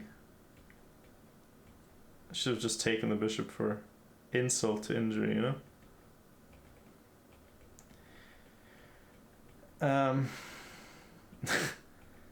Yeah. Yeah, okay. Yeah. That was a sad game. That was a sad one. For black, just gave away everything there ever was to the Vienna Gambit. Okay, let's go back to Alice's game. We were trying to find out what in the world was happening here. We were thinking she had some devious plans, but they all didn't work. And white... Hold on, did white actually think about this? 4 minutes, like, listen, I think it's kind of a... I don't know. I mean, as far as complications go, this one wasn't uncomplicated, okay? So maybe I would have thought for a little bit longer. Alice also didn't really think for a long time. I thought she was setting up this trick, but apparently she abandoned it during his time or something. Play the Vienna Gambit all the time in Blitz. Yeah, I mean, Vienna's, dangerous weapon. Diana's up on the clock now by over 2 minutes. Over 2 minutes. I mean, okay. It is increment Waterford Wizard. It's just no added time after move 40. They still do have increment. It's 90 plus 30. But yeah, I mean, that would be fun. Imagine them playing flag chess in the end. That would be funny. But no, not quite, unfortunately. So, okay, this happened. Queen f3. This is what we were analyzing. He found this idea of attacking the rook, so this pawn is immune, and then after taking, we thought bishop f1 here was an idea, but he played bishop c4, knight takes c4. Wait, why are we doing this? Yeah, I guess this also works, and then we can take here. Yeah. And it's just 2 pawns, and the third pawn is pawn. Alice! No! No! Alice! No! We root for Alice here, you know. But... Well, unless she's playing Diana. But maybe Diana broke her mental game by beating her in the women's. Alice is also quite strong, so... She's playing against Dean Copeland. What's this person's rating? Let's see, 1825. She's probably going to be quite upset if she loses this one. She would not be happy with that. But this one looks, yeah, a bit unpleasant for a peasant. Unpleasant for a peasant. Also, she's down 40 minutes almost. Well, not almost, but like, 35 minutes for those keeping up. 35 minutes. Also not too nice. Not all that nice to be in that position.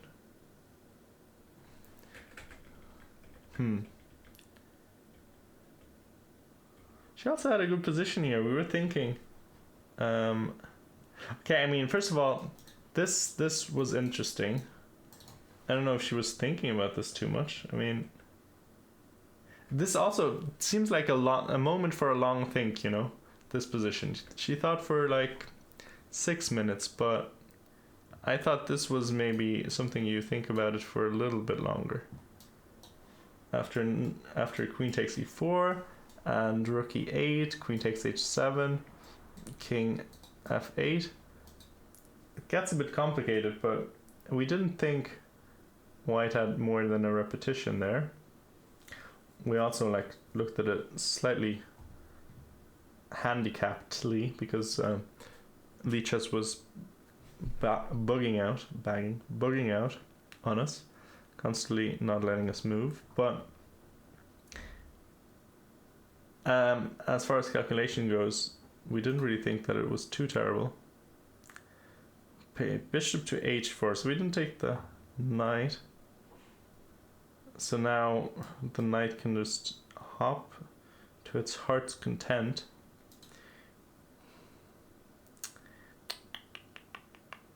I don't know. What happens if we play g3? Oh, never mind, the knight's still hanging. Oops, right. So we do this first, and then maybe takes and takes. I don't know. Anyway, doesn't look great for Alice. Let's look at something maybe more pleasant. Let's look at Luke's game. So how did this go? We didn't like that he allowed knight takes e4 here. Okay, after 15 minutes of thought, good amount, played rook to f3. Interesting. So, guess he was worried about. Oh, goodness. Need a replacement commentator immediately. Commentator's about to fall asleep. Had an early morning and a late night. So, not a great combination. Because we had a research meeting. Anyway, rook f3. Okay, so now saving the rook.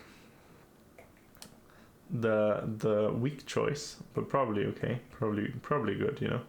Some people would insist on sacrificing, but maybe that's not right. So actually, those were the only moves that were played so far. Wait, what? Wait, why does this take so long? I guess Luke's been just thinking for another 7 minutes after this. Interesting. So now it was just a pawn. Black just won a pawn for nothing, I suppose. I mean, okay, I say for nothing. For black still has very awkward pieces and white has pressure on the queen side. But realistically, if the knight moves away, and I'm gonna get a little bit worried about e4, and then our bishop is suddenly not the worst piece in the world anymore. And if knowing Luke, he's mad tilted right now. He had a great position, gave up a pawn, now it looks very dangerous for you, maybe, in some variations. And he's going to be real mad. Knight can come to g3 as well. I was actually thinking to drop it back, that makes no sense. Why don't we just go to g3 and then e4, bishop g7? I don't know. Maybe I take black here suddenly. It looks like a lot more fun to play, for being honest. White could, of course, still muster some counterplay. Actually, okay. So let's say knight g3, queen somewhere. Where does it go? Actually,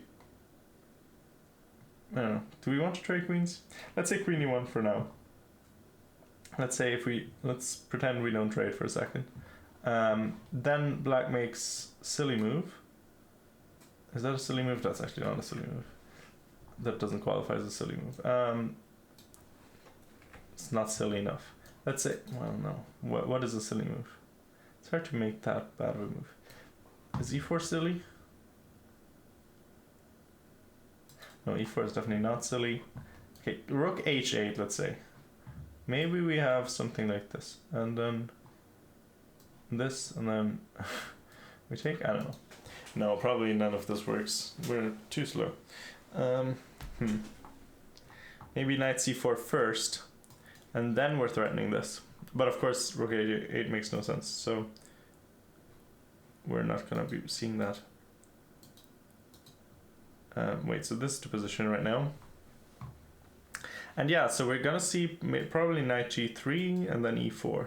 Or maybe knight e3 and then bishop g7. One of those two moves. Well, sorry. I mean, knight g3 seems like an automatic move almost. Even though I was initially suggesting something else because I'm blind. But,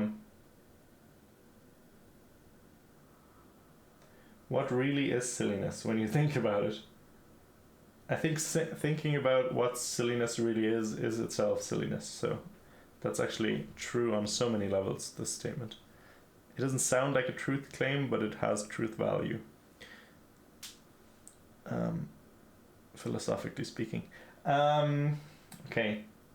Yeah, so we liked this position for Luke once upon a time. Now I don't like it for Luke. I don't like it. I don't like it. And he's mad tilted because we know him. Not a great sign. So I'm not too optimistic about this one. But Luke, we can fight it out, okay? If he doesn't get tilted, I think he's still gonna win this one because I think he's higher rated. Is he higher rated? No, he's actually not higher rated. Sorry, that was my bad. So actually Benjamin Murray is higher rated. But still, I think Luke can definitely...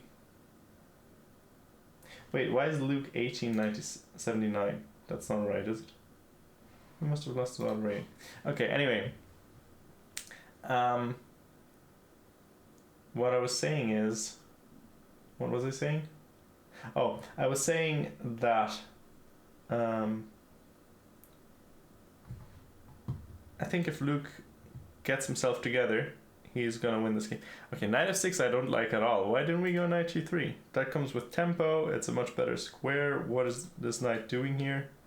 I mean, I guess it's attacking this pawn, but like, whoa, that's not really a thing. No, I think that's a silly move. That's a silly move. Silly little move.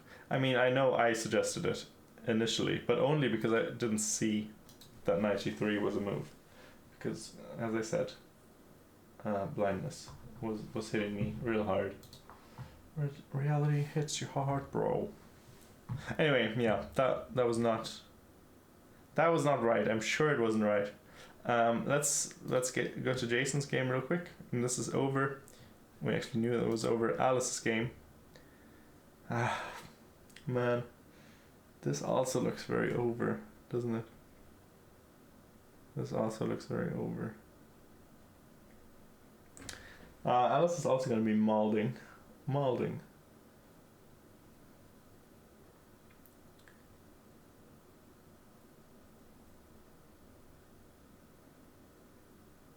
I think Dean Complet might be the person I lost my first ever classical game to. I mean, I won my first ever classical game, but he might have been my first ever loss. I lost to him as well in a very silly fashion. I was winning against him in a French, and then I just... No, not a French. A b6. d4, b6. Owens or something. Owens defense. And I had a complete control of the board. And then I just allowed counterplay for no reason. Post-game rage stream. Well, hold on. Deanna is not gonna rage. Deanna's gonna win. Calm yourself there, Chris Random. So maybe Alice is gonna do a post-game rage stream, but Deanna's gonna win. Okay. So knight f6 was played. I mean, sensible. Diana playing quick. No, actually, she wasn't playing quickly. I was just lying to you. She took 8 minutes to play that move. It just happened to. I don't know why it just came onto the board as I came here. She actually took a long time, so. I guess I thought knight f6 was just played, but I guess it wasn't. I guess I went back. And that's why I thought it was just played, but it wasn't. So Diana took a while, played h4. Sometimes I think Diana just she can be our peaceful moderator, smiling beatifically as the others seethe. Oh yeah, maybe. I mean, if Diana loses, if Diana wins, and Tosh loses, and Alice loses, and Luke loses, that wouldn't be great. That wouldn't be fun. It would be sad. I mean, no, it would be great because we care mainly, although we care about the others as well, but we care mainly about our darling leader, Gang. So that's, I guess, our ray of hope. Actually, I don't know, maybe Oshin can do something. Also, we don't know how Tosh is doing, because Tosh's game is not being broadcast for some reason. Some reason meaning specifically that they didn't manage to get the DGT board working on her board, I guess. Let's see. Oh yeah, this was the game we didn't like the opening for black. Exchange Caro where the bishop somehow ended up on c6. You know, you're supposed to have this be your good bishop there, lad. This is why, or not, I mean not good bishop, sorry. But like, you know, you don't want to have the French bishop if you play the Caro-Kann, is what I'm saying. And this is somehow a bad French bishop, you know. But okay. And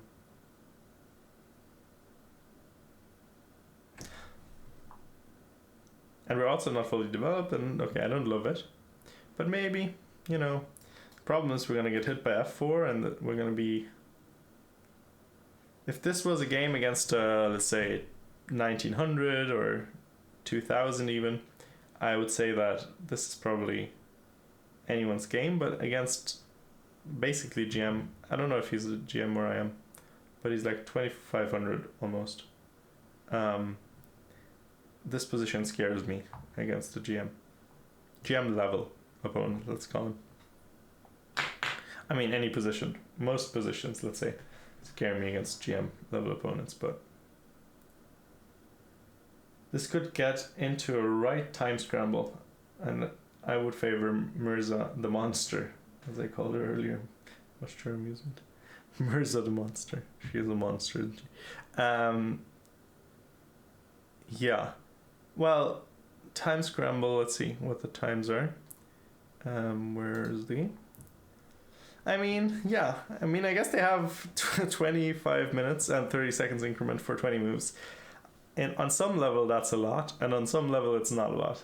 It's a lot considering, you know, it's not objectively not a lot of time. They have plenty of time. Some moves are going to be easy. You're going to have like, you know, 1.5 minutes per move, or maybe 2 minutes per move, if you consider that some are going to be like recaptures and stuff. Until move 40. I guess we don't have extra time, but let's say that's sort of the the length we expect the game to last, maybe. Yeah, they get 0, I know, but like I'm saying, you're not going to play forever, right? So at some point the game's going to end.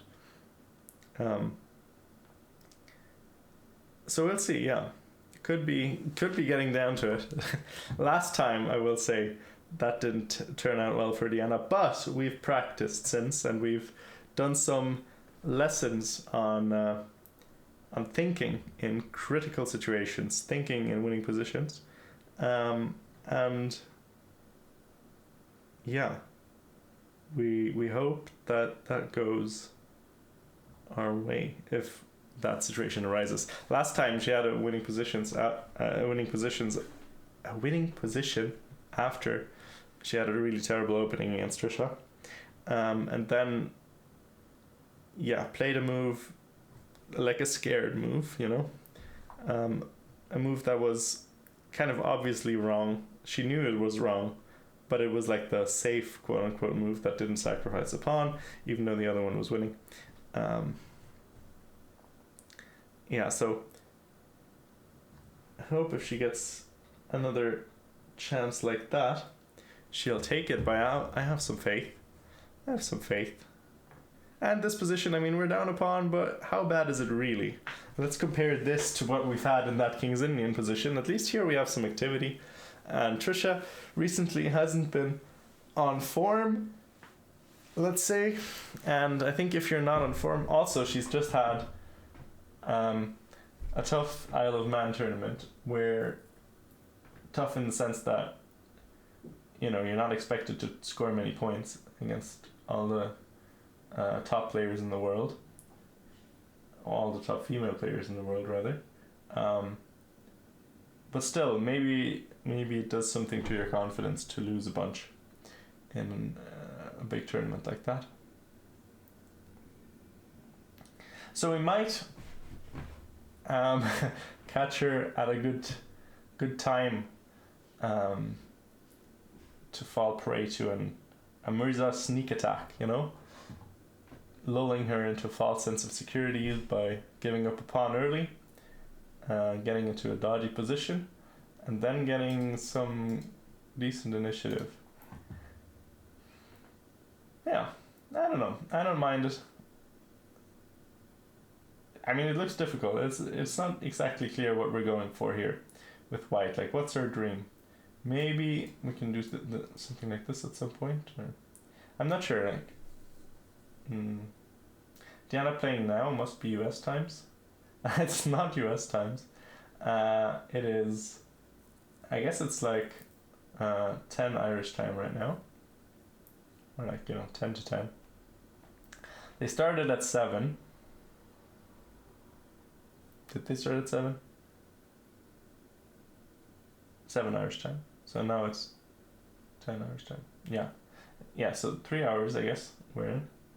Well, I guess they started more like at 7:30.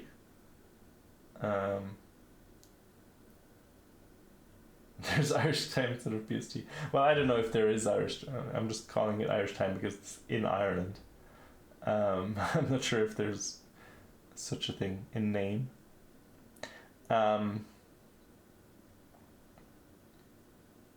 But yeah, we will have to see. By the way, is the cam still working? Let me see. Yes, okay. You can see Diana there. She has the double buns going on. The Chun-Li, as I like to call it. Maybe she's cosplaying. Maybe she's gonna karate chop Trisha in half there. Little Trisha. She looks very small on her seat. I have never met her in real life somehow, which is very strange actually. But she looks much smaller than Diana on this one. Did Diana beat Trisha in the past? I'm not actually sure. I'm not sure. I haven't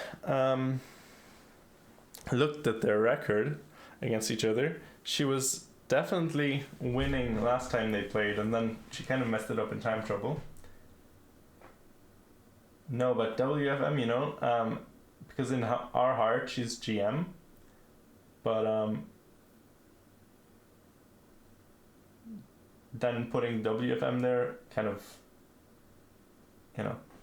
it doesn't do her justice almost. Diana is like the bigger title. She is the Diana, the Mersey.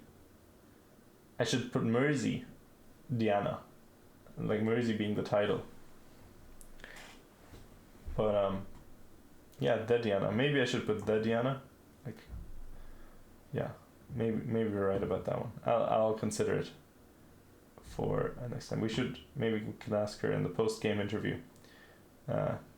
if she wins. When she wins, sorry. Okay, let's look at Alice's game. She sacrificed an exchange here to get any play, but I don't really know if I'm feeling it. Like, can we bless, like, let's say rook f1 or something?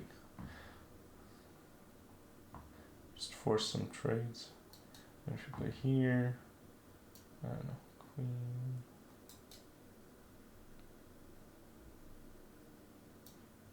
Queen d7, and then we just want to trade things. But okay, I mean, yeah, it's tough enough. Not really easy to suggest any moves here. I was kind of in a tricky mode, trying to find anything to trick the guy. But her position doesn't really have that much tricking potential. World champion equals princess of chess. Princess of chess. It's got a ring to it. Sometimes, I try to subconsciously emulate the Irish accent.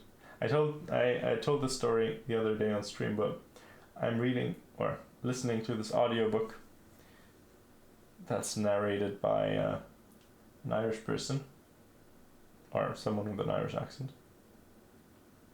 Red Rising, and it's very good, and it makes me want to talk like this, yeah.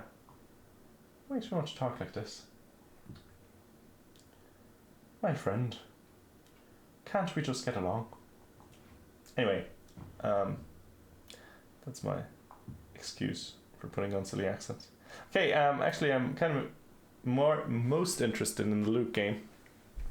Oh no, what is happening here? Now, I don't like this thing that Black did. I think Black was just practically, at least, better after knight g3. Knight f6, a move that I can't understand to save my life. Once you see that knight g3 is an option, I don't really understand why you wouldn't play it. But anyway, knight... Okay, after not that much thought, knight... d8 was played, and then rook g7 back. You can make a draw. You can make a draw if you want. No. Luke wants to take on b2. He didn't really think about it that much. I don't know. Luke, I haven't been completely convinced by his time management. Like, also when he played 96 the first time, he only thought a lot after knight takes e4, not before, which doesn't seem right, and then here again, he didn't really think that much and took on b7. Now, is this just a genius move? Does it work? What is it? So he takes, of course. You have to take. Sorry, by the way, if I'm covering my mouth. It's just kind of a habit of mine. If you can't understand me, do scream at me, please. Fret. Aggressive, yes. I'm not sure if you mean rook takes b7 or you mean knight takes b7, or you mean my aggressively bad Irish accent, but both would be accurate. Okay, so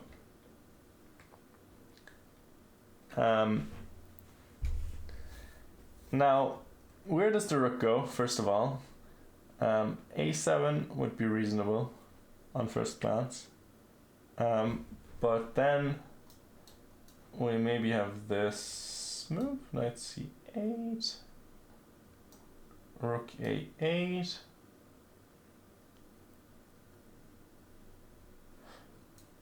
I mean,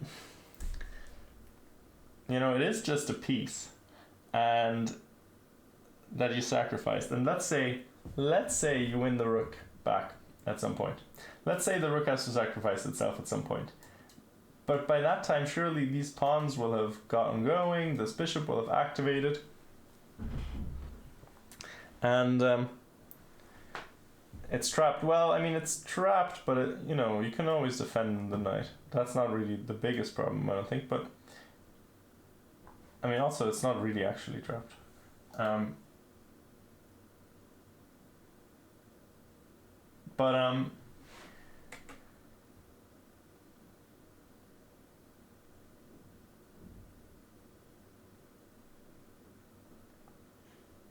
the problem, I feel, is like even if you were to win the rook for the pawn here, aren't you just gonna get enough counterplay as black with these pawns and the active bishop, that you're going to, I don't like this so much for white, practically speaking. Some sacrifices are like you have to be very precise with black, and therefore it's a good practical decision, even though it's maybe not super accurate, Tal kind of sacrifice. But this one seems more like you have to be very precise to make it not lose. Hey, Mr. G, Gavin, how is everyone? Well, everyone's great, I think. Luke, do you think you're cool, mate? Sorry, it's just an impression of a friend of ours.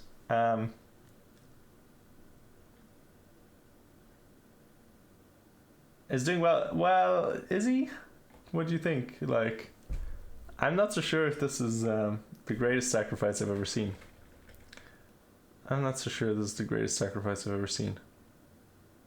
Well, he was doing well in the opening, that's definitely true. But then we kind of hung this e-pawn. For a bit. And I think the only reason why... Here I like white again, but only because black played knight f6. I think if we play knight g3 instead, I would kind of think that black is doing okay, at least, and practically I kind of like black's position. But he went knight f6, which I didn't love, and then he kind of quickly played knight d8, knight takes b7. But as I was saying earlier, even if we win this exchange, even if the rook has to sacrifice itself somewhere down the line for the pawn, I'm just kind of afraid that we're going to get active enough with black that it's not really going to be enough for white to win. I mean, fine, yeah. I'm not saying he's losing or anything. I'm just saying I'm not sure. I would have said he was better earlier, but I'm not sure how he would be better now. Okay, your intuition. I mean, your intuition's probably good. You're the quick time control genius here. Would have to calculate. See, Gavin, this is your exercise, your evening exercise to prepare for World Youth. When are you leaving? When are you leaving to Italy? I should be leaving soon if first game is on Sunday.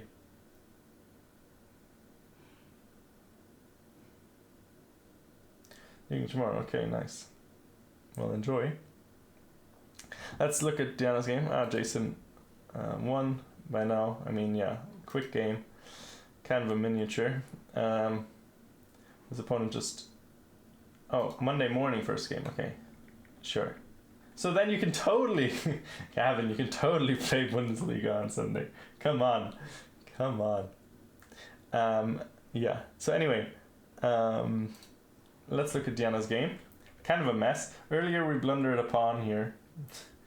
Making her feel safe, making her feel comfort where there was none. H4. Trisha just going back. I don't understand this move, to be honest.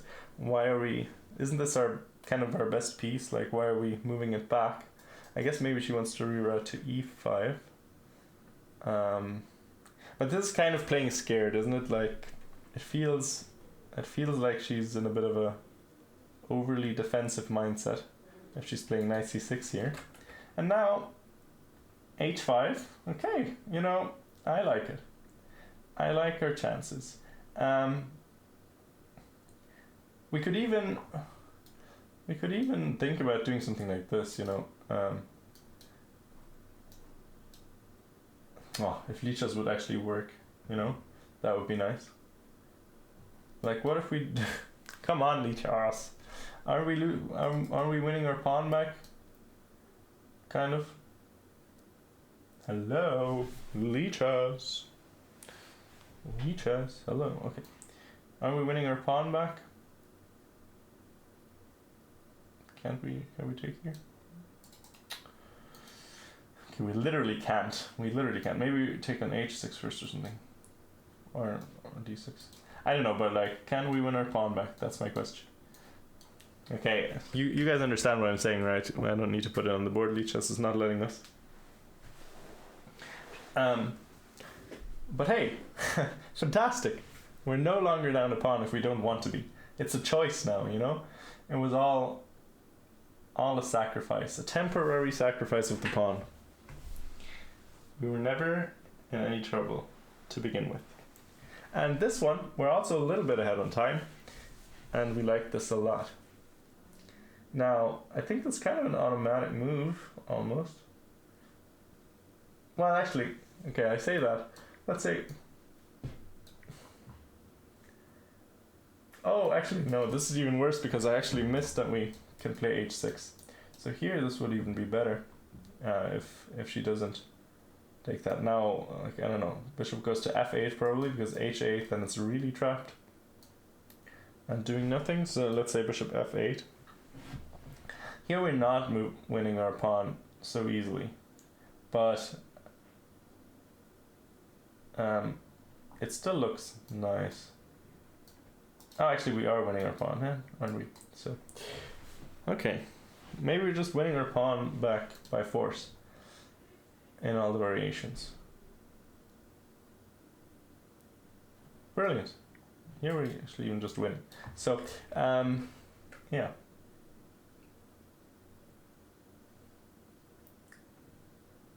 I hope she plays this. Knight takes f6. Wait, why are we playing knight takes f6? Now can't you play pawn takes? And then we have to move our bishop? What? I don't understand. Why are we doing that? Diana, what are you doing? What are you doing? I'm doing nothing. Because then at least I'm doing nothing wrong. Great attitude. We support this. But I don't understand. Why did we take with... First of all, it's very unintuitive because our knight is so good. Then surely we only want to touch it later. Maybe, I guess... Wait, was she thinking that you could take here? But that's surely not a thing. Because we can just take here. And then take here and take here. That doesn't work. And we're just winning a piece. So I don't know. I don't know why we were doing that. That seems very odd. Also, how long did you think about this? Knight takes f6. 3 minutes. Yeah. I don't know. I mean, I don't mind the time spent, but... I mean, okay, let's say bishop e3. Maybe we're still playing h6. Maybe it's fine. But I would have preferred, much preferred, I think, the other variation. I think in the other variation, if anything, it's white who's better. I don't understand why black would be better here anymore. Sorry, now I started taking with the knight as well. I don't understand why we wouldn't be better here. After this, maybe she missed h6. Or, I mean, this she definitely didn't miss, right? She couldn't have missed this one. I don't know. Not too sure. But okay, that was Diana's decision. Let's let her show us what she's planned. It doesn't really excite me so much that she didn't have an instant reply to e takes f6. So I kind of giving me a bit of anxiety, so I kind of want to move away from the game, I'm not gonna lie. We're not even, to be honest, we're not even well, I think the 6 minutes on the clock aren't really I mean the main thing. So she just had a good position at some point, I think. Okay, let's see. Jacob Flynn won against Calm Quigley Wiggly. Oh no. Aye, mate, come on. Can't be hanging that. You can't. Come on. You can't hang this with 30 minutes on the clock. That's not allowed. That's not allowed. That's not allowed, mate. You're gonna get banned for sandbagging there. What is that? You're gonna have to make it a bit less obvious. No, I'm joking, obviously, but that was an uncharacteristic blunder, let's say. Giving up this fork for no good reason. I don't even know why g6 was played. I don't know what. It wasn't really, it wasn't threatening anything on the king side, so I'm not sure why we played g6. For a German, that's a decent Irish accent. Well, thank you. Well, thank you, mate. Anyway, much obliged. Anyway, let's see. Shoaib Malal also won. I think we saw this game. Oh yeah, that was the one that was played a little bit past its expiration date. Okay, knight c8, still no move from Benjamin Murray. Whoa! What? Sorry, hold on. Hold on a moment. My guy, what are you doing? That is the... What is happening? See, I don't understand how 2000s make these moves. Like, that is such a silly move. Please, why are you playing rook takes a6? You can play that move anytime you want. Anytime you want. Why would you play now? This is the worst possible time for it. That's just a bad one. A howler. A howler. He's played a howler. Okay. We can just play rook a8, and then we say, white, show me please how you're going to promote this pawn, and once you have showed me, I'm gonna say I'm gonna sacrifice. But in the meantime, I will get my pawns going, I will put my bishop to work, I will, maybe try to win this pawn here or something.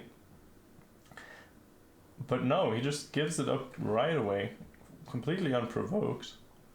And now, I mean, I'm not saying that it's not maybe, possibly not lost.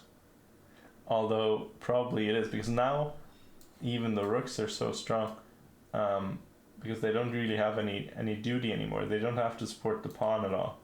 They can just do whatever they like. She's still doing. Yeah, how did Yana do? She's still doing. She had a way to just equalize, or maybe a little bit more. The game, we didn't love the last move she played too much. Because, the last couple of moves, I guess. Because Trisha was kind of making a little easier. I'm playing the other moves now. But we wanted to take with the bishop. Because then we would have had this nice combination. H6. Bishop has to go back. And then we take on g6 and win this pawn. But instead we take with the bishop first. Vichas really hates me today. Instead we took with the knight first, sorry. And now our bishop's a bit awkwardly placed. We don't love it so much. But okay, it's not bad. Because let's say g5 takes, and I guess you take with, what do you take with? trading with this pawn? Wait a minute. So, I mean, okay, if you take with the with the D pawn, let's just say that this endgame could be very holdable. If you take with the rook, then you're giving up the pawn. So I guess you have to take with the D pawn though. And this pawn is not the best pawn I've ever seen, and this bishop is not the best bishop I've ever seen. Although this bishop is also not the best bishop I've ever seen. But this one, I could see this being drawn, you know? It's a kind of a grind. And white does have, black does have a 5a4. So some ideas to break it down. Oh, no, she's not finished. She's doing okay. I think, I mean, this position, I don't know. What do we think about it? So we even have the choice. So we can either trade queens or we can keep them on. Or we can let black trade queens. We could also try to be really clever, play like h6 and then knight g5, trying to put some pressure, but maybe that's not going to be enough. The problem we have is this bishop. Like, let's say we could transport this bishop to d5, then we would not be losing this for sure, but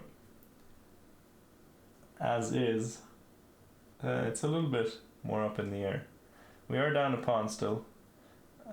Black can maybe open up kind of a minority attack over here, but like, to be honest, I think we have good drawing chances at least here. So I'm not too upset about it.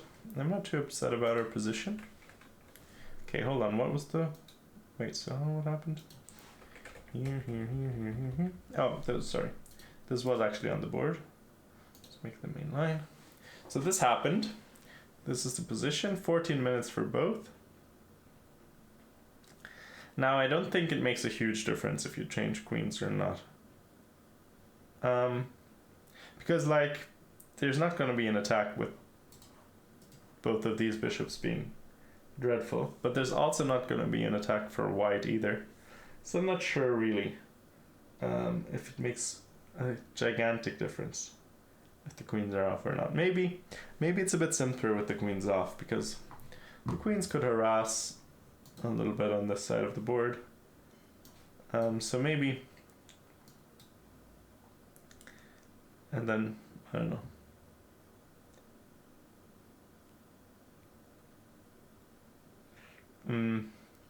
You want to maybe either bring your pawn bishop to a blockading square like this, as in like f3, so it controls g4, or you want to reroute it somewhere, maybe, yeah, so it controls entry squares, and then you kind of just sit.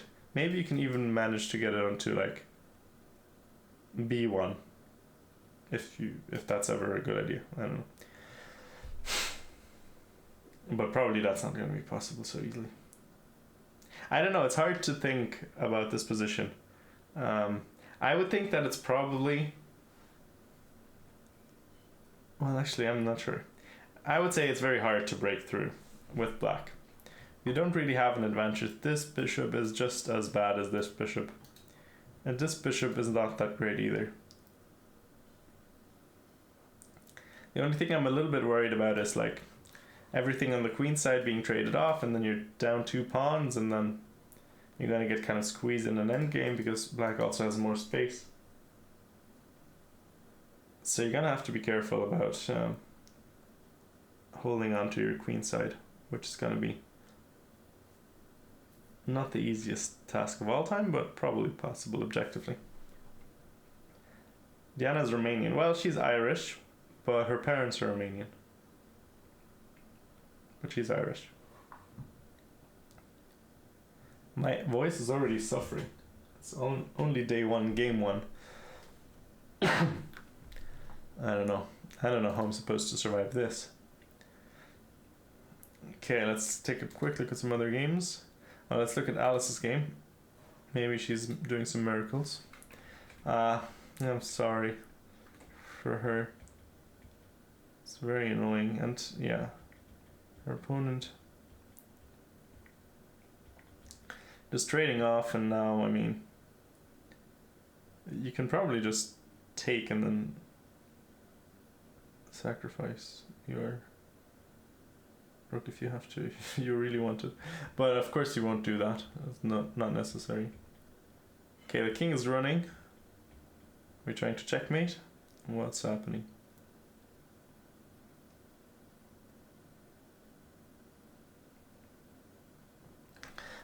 This is very frustrating for Alice. It's always tough being a rating favorite in round 1 and losing.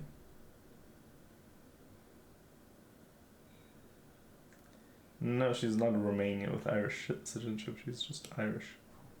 We don't live in bloodland where you have some magical, mystical Romanian blood. We have a world of nation states where your citizenship determines if you're Romanian or Irish. Anyway,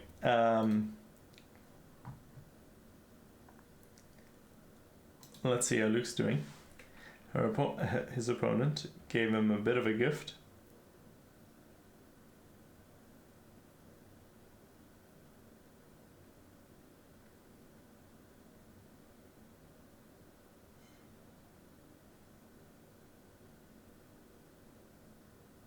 Thinks it's Hogwarts or something like that. You are a Slytherin with Gryffindor blood. Yeah. Anyway, that's funny. Let's see. I mean, I really dislike the way Black played this. And now, that's even sillier. He spent 9 minutes deciding on rook takes a6. Okay. And then, after queen takes a6, which is literally the only possible move you can consider, he's been thinking for another 9 minutes. So, draw? What do you mean, draw? What? Hello? What in the world? What do you mean, draw? Why did they agree to a draw? What is this? My goodness, Luke. What are you doing, man? Man. What is happening? This is not a draw. Let's just say that. And if you want to be serious about chess, as Luke is, you should probably play those positions for, instructive purposes, even if you think it is equal, which it's not obvious to me why you would think that, because why would you go for the sacrifice if you think you're not better after it? Because, first of all, this is the best possible variation to get after the sacrifice. The best possible one. There was no other variation that could have been better for white. Here, after sacrificing. So if you think that this position that you got isn't better for you, then you shouldn't have played it, because surely this one is better for you, right? After knight of 6. Now, if you had played knight g3 and offered a draw, then I would have been like, okay, I can see why you might offer a draw there. Why you might take a draw there, because this is very unclear, right? Like this one.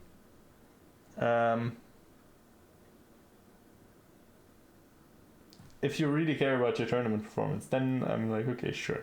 You can take a draw against the higher rated player in this position, but not in the other one, surely. I don't know. That's the most 2-result game I've ever seen. Well, I don't know about 2-result, because these pawns, they can be scary, and this bishop's going to get maybe active, but also the rooks are just so good. I don't know.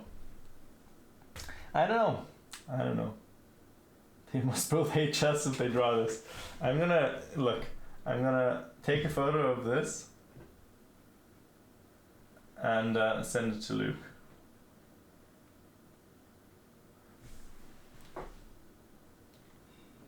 Wait, hold on. Actually, I don't want to have the most two result ever common in there. He's gonna flip, but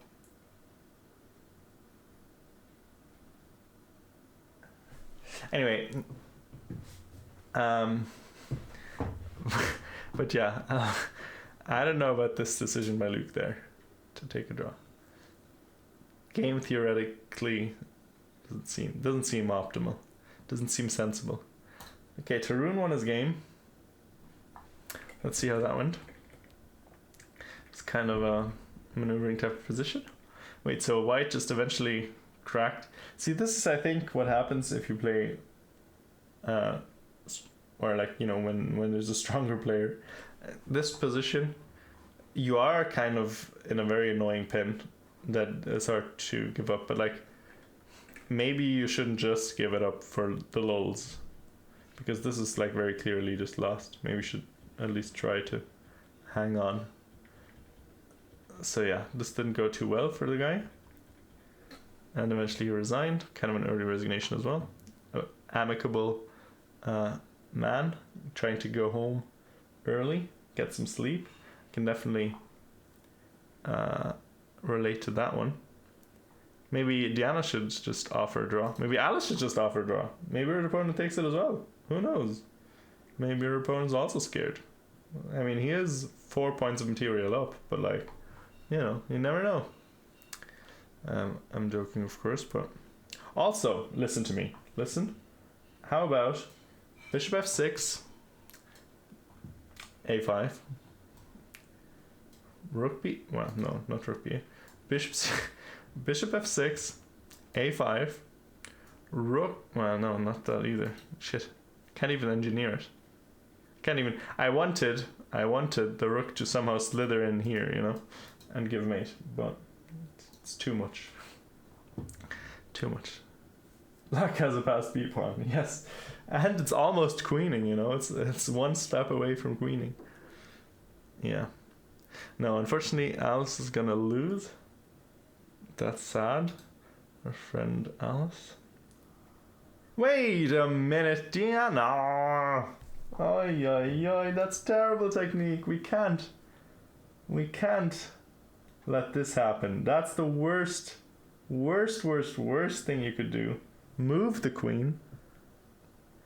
I mean, if you want to not, like, you know, if you don't want to take the queen, don't move the queen, because then something is just going to land on d4 and you're going to be very unhappy.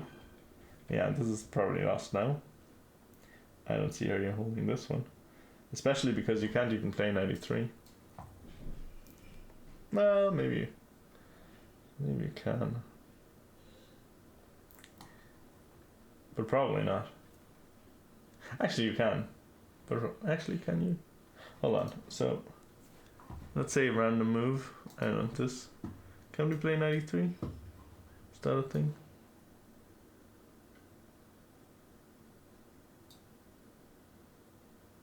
Probably maybe it works. Yeah. Is that a thing?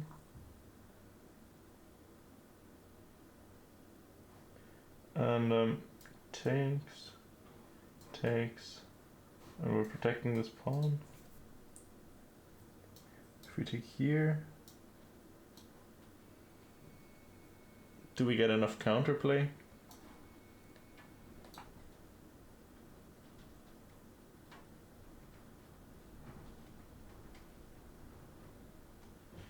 I don't know, sorry, I can't put any moves on the board. Well, that's what I was thinking. Maybe we just have enough counterplay, but maybe not. It's a bit unclear. Like, I don't know. Because we are, you know, we are doing some things. Here. I mean, it's definitely the desirable move. If we can play 93 and maybe get counterplay, if they take it, then we should probably do it, but unclear if we can. Queen b8 was played instead. So again, similar considerations. Can we play 93? I mean, I'm still not sure. We might have to try it, you know. Might have to try it.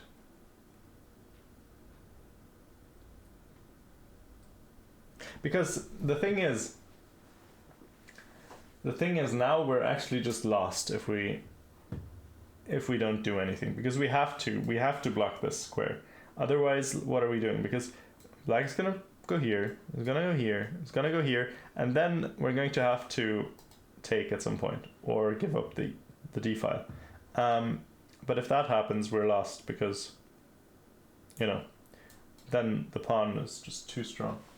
Well, the other pawn, I guess, maybe. I mean, black's bishop's really bad, but white's bishop is also really bad. They're kind of like similarly bad. And actually, no, even worse, because now if black gets a triple, then we have to take, then he takes here, and then the bishop actually gets to a good square. So, yeah. I think we have to play knight e3. On the off chance that it works, And I mean, it's not clear to me that it's not worth a pawn to get this activity.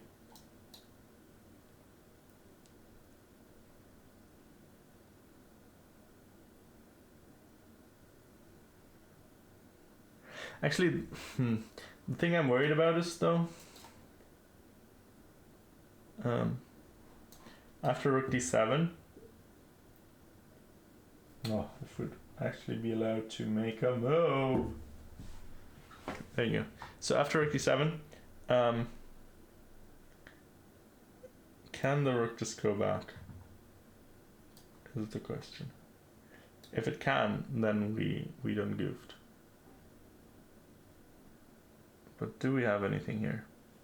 I mean, our rook's not hanging, so maybe we can play like knight g5. Or actually, maybe we could play knight g4, sorry.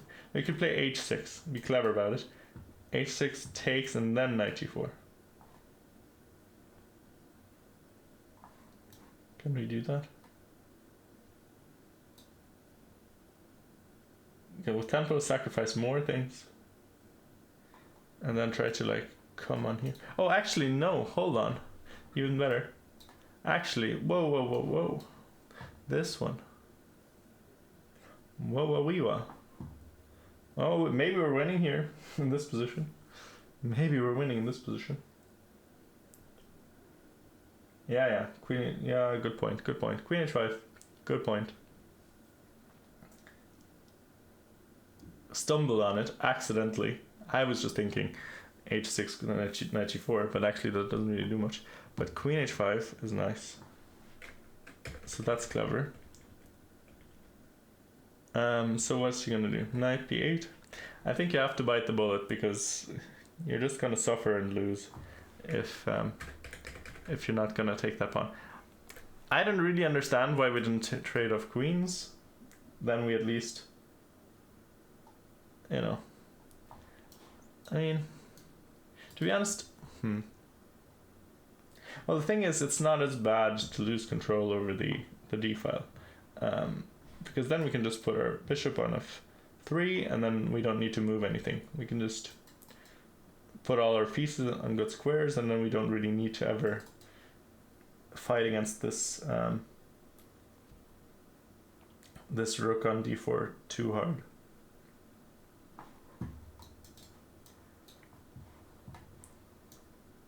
Maybe we can also just, I don't know, play knight e2. Wait, actually, how about...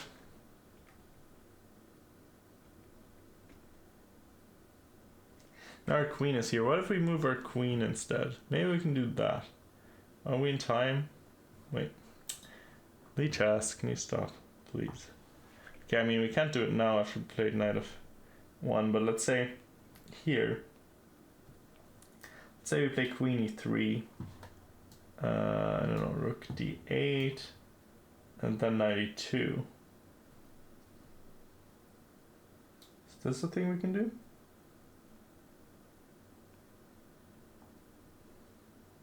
Maybe black can sacrifice the rook, to be honest. like let's say bishop f8, knight takes d4.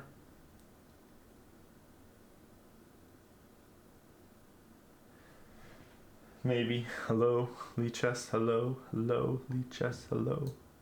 Okay, and now c takes or d takes? I mean, if we take here, we have this queen. Probably actually e takes is better. And then we can get the bishop here, and that's going to be really dangerous. We have nothing for the dark squares.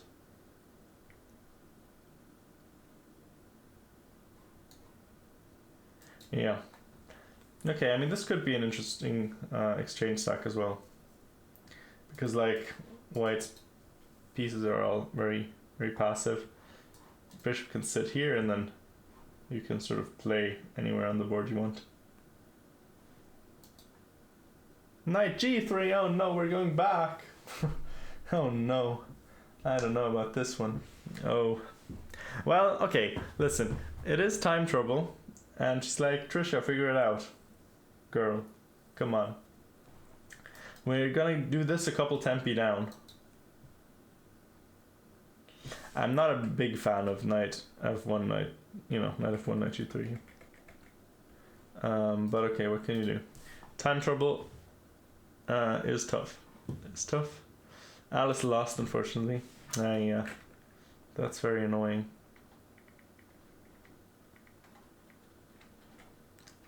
Yeah, that sucks. Poor Alice. I don't know how the other games are going. The ones that we weren't able to watch. Oh, okay, they made a draw apparently. Tosh and Carl.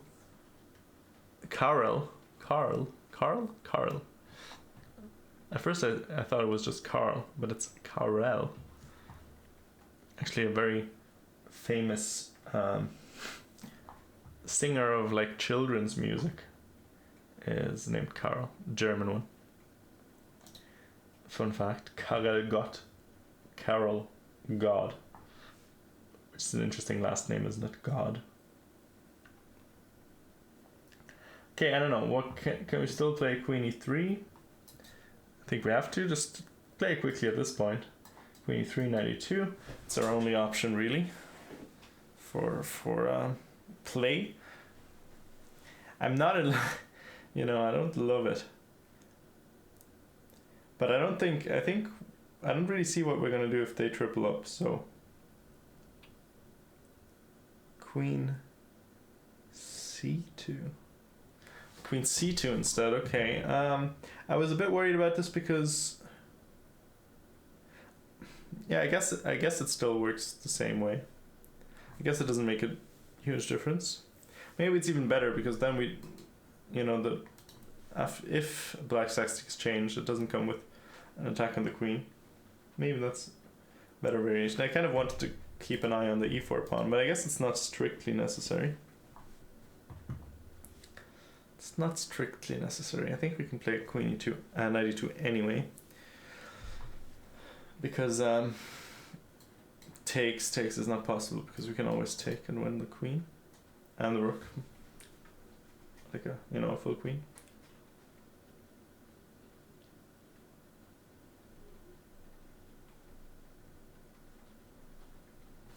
Also, let's Diana's brother is also playing in the challenger section. I think maybe we have a result there. No, they're not entered yet. And also we have two students of ours are playing in the challenger section as well. Okay, so Trisha, queen to d6, didn't bother putting the rook out of the way and then tripling this way. Just went straight for it. I guess that means we can't.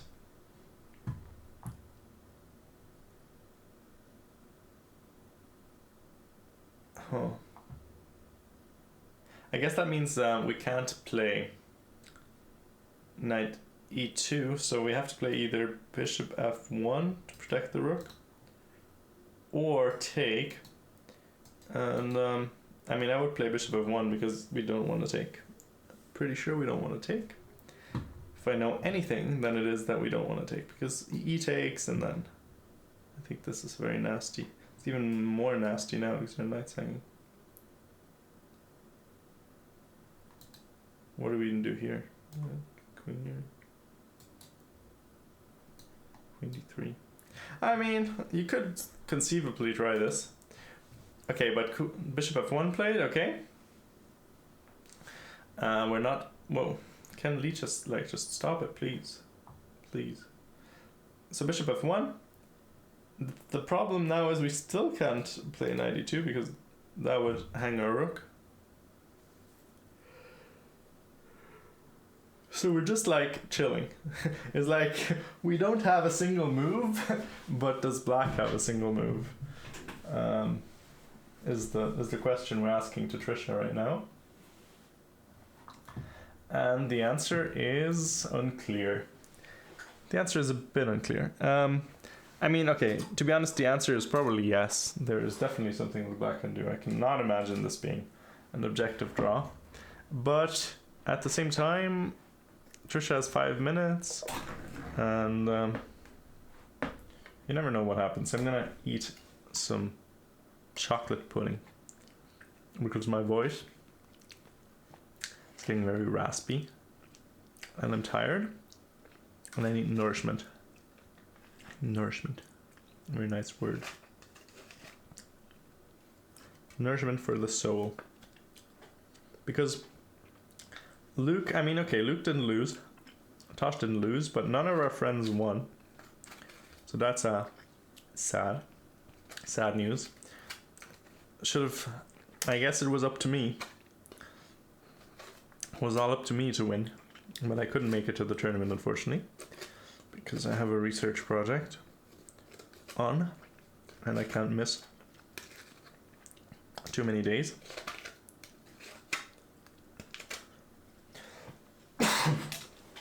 Which is annoying. Would have loved to play.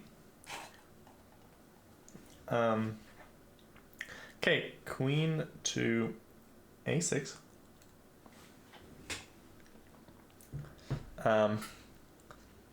So if you're playing knight e2 now. Oh, well, now we're probably hanging the pawn. Maybe just bishop g2 back.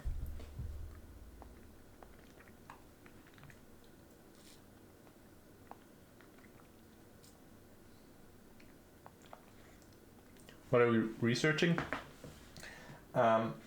We are researching the determinants of the institutional differences in the response of the EU to the Nagorno-Karabakh conflict between Armenia and Azerbaijan. That's our topic. Basically, why the EU Parliament has more of a institutionally favorable position to address like human rights concerns and stuff like that, rather than the Commission and the member states. Okay, rook to d2.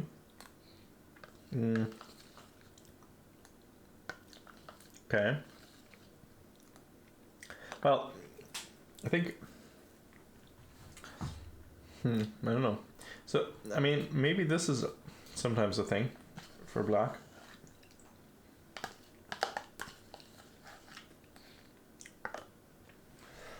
Oh my goodness, my voice is actually dead. What's happened? Maybe it's the winter air. It's cold and dry. Actually kind of wet outside. Rainy and shit. But sugar. But my goodness. I need to train my vocal cords for our official commentary gigs. We're gonna have Sligo commentary on. It's gonna be fun on the channel, all professional like. Maybe we'll even put on suits if we feel fancy. Okay, so bishop f8. Now, I don't really know where it's going. Maybe she thinks something like this. It's going to take a while. But on the other hand, kind of there's nothing Diana's doing either. Instead of, you know, other than like being tied in more and more knots. Ever tighter knots. The problem is also taking here is always going to get like it's going to get worse and worse for you. If the bishop's ever on this diagonal here, then we really can't take here anymore, because after takes, and we're just going to drop back and put our queen here, and we're going to get destroyed on the dark squares. Well, swap rooks, I mean, I think if we swap rooks, it's kind of admission that we can't hold the position together. Like, it's our last resort to keep the game going, but it's never going to be good to swap rooks. It's always going to be like the last option. It's also not like black could ever stop us from trading rooks. It's kind of something black wants to achieve. It's like the whole thing was black was aiming for. Yeah. So I mean, it all goes back to this moment really. Right here. Well, he took with the knight. I think just taking with the bishop and we're fine. But I think it just went dreadfully wrong from there. I mean, okay, we also blundered a pawn at some point in the opening, but that's different. Also, if we take on d8 here, I think it's much less awkward. Although still not, you know, great if we think about it. Maybe here we can somehow sacrifice an exchange at some point, you know? But maybe we can also just, you know, take this position and hold it forever. As I was saying earlier, the reason why this is especially unpleasant with queens on the board, it's not like our king is super unsafe or anything. Although, that being said, it is true that trading on d4 is worse when the queens are on the board for white. But also, the queen is not like the rook, so like it's much more mobile. So it can like dart over and harass the a pawn. It's going to make us make additional weaknesses. And that's always a concern. Kind of like it's doing now. So what happened? Queen a6, rook d2, bishop f8, queen d1, queen a5. Now, yeah, okay. I kind of want to play queen e2, rook d1, queen d2. But maybe that hangs something. No, I don't think it does. You know, just give her another chance to take the queens off, because it's not so simple for her either. I think Diana should really make sure she doesn't play too slowly, because eventually you're gonna blunder something. But that would be a waste, because like you really want to just sit as long as you can and really make Trisha show what's what, you know? Show that she actually knows how to win this position. Okay, king h2. Now, not too upset with the move, but she took 1.5 minutes to make it, which I don't think I don't think that was quite necessary.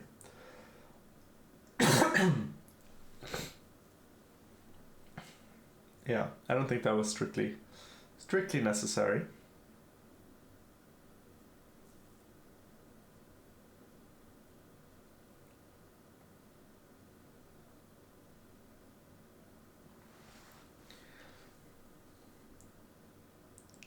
See, is this the last game going on, by the way? I guess Conor O'Reilly and those results haven't been updated yet, so maybe they're still playing because Toss result got updated. So from the boards that weren't playing, maybe it's Deanna, Connor, and David Geaney. Never heard of him before. David Geaney O'Brien. Sharam Nikrov. See, sometimes they just come out of the woodworks in Ireland, out of nowhere. There's just people playing chess that you've never heard of before. Okay, so bishop h6 finally. I guess we move our rook. Maybe rook g2 or something. No, what? What? What is this? Doesn't this just hang? Tactics, puzzle rush. Puzzle rush. I don't know. See, this is what I meant when I said it's gonna make it too easy. We're just gonna blunder something if we don't have time. Okay, so she played this right away, I guess? No. Oh, no, it's not been played yet. Anyway, I mean, also g4 right now is probably also fine.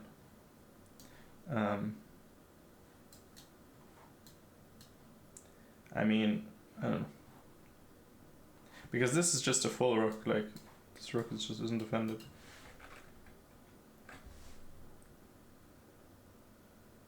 That's very strange. That's a very strange blunder because it's like the most obvious move you don't want to play, I guess. So maybe queen takes. And this. Actually, I didn't see this. I'm dumb. Take it back. But still, it doesn't. No. Actually, I don't take it back because you still have the same problem. You still have the same problem.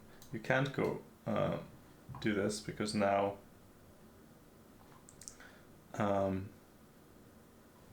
you're gonna drop everything here. It's just a pawn after all. You're gonna get destroyed. To be honest, now also the rook can come to the g file with g8. No, I mean this is lost, unfortunately. But as I said earlier, I think just queen takes is clean. Because then you don't even have these worries. Anyway, this is being played. Let's see. Can Leeches please stop? Goodness me. Okay, sorry. Wait, hello, Leeches. Can you stop trolling me? It's actually the worst when Leeches is bugging. Okay, so yeah, this was the variation that we went for. I don't think that was the cleanest. I think queen takes was cleaner. Trisha skipping her puzzle rush. Skipping puzzle rush day. But okay, I mean, sure, we're holding on. Maybe rook g2 now. The problem is, I mean, the bishop's coming to like, let's say c takes, I don't know, some move, bishop f4, king runs over, this comes over, queen comes in, everything is going to be locked down forever, and you're gonna cry. You're gonna cry. We're all gonna cry. At least Trisha is a very high rated opponent, so we don't need to worry too much about losing to Trisha. Also, we could still win. Time trouble and all that. Could blunder. It's a possibility. Maybe rook d3. Or dropping the a pawn then. Not fun. Maybe queen e2, sacking the exchange or something. Oh no, that doesn't help. There's two pieces on it. Oops. That's not it. Maybe rook g2. Or, well, no. I don't think there's any way of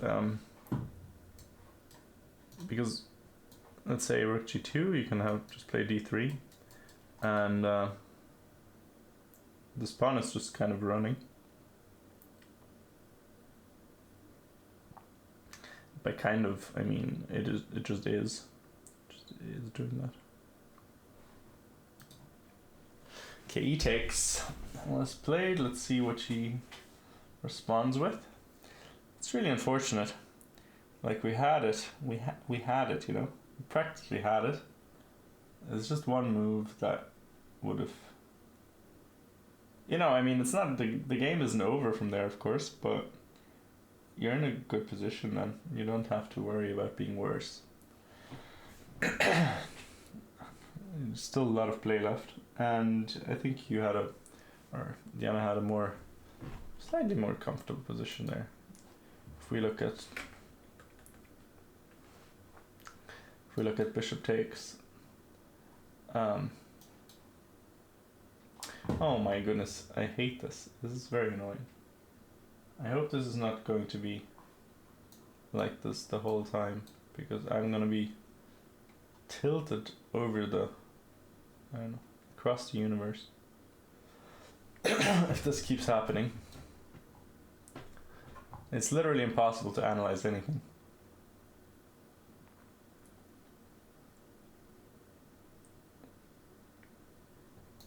So then, I mean, this position would be, yeah, I think we're just slightly better, just ever so slightly better. Maybe we can even insert like taking something here before we take on d6. But no matter. So rook d3, rook e8. We're attacking this, but are we winning it? Wait, hold on.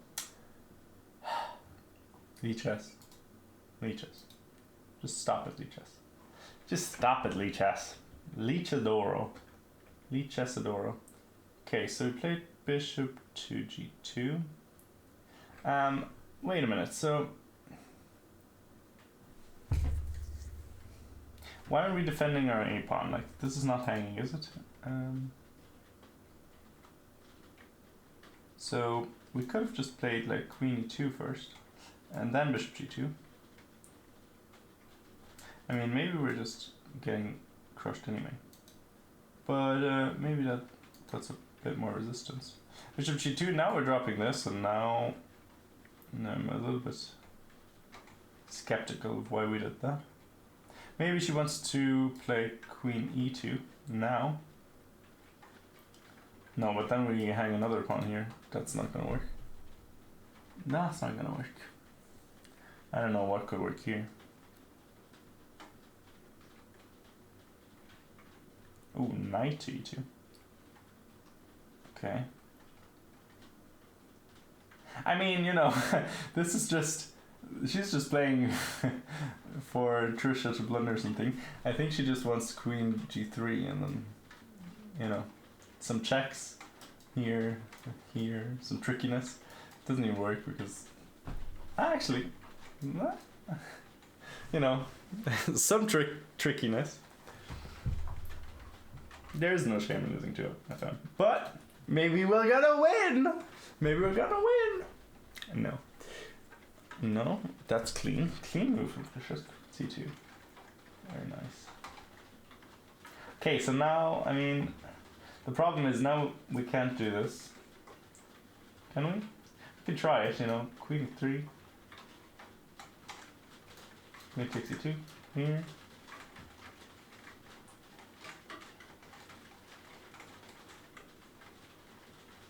No, it's purely speculative. King h8. King g8, I mean.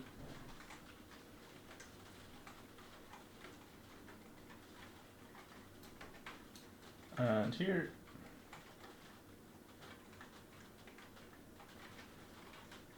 Why is Lichess not work hard?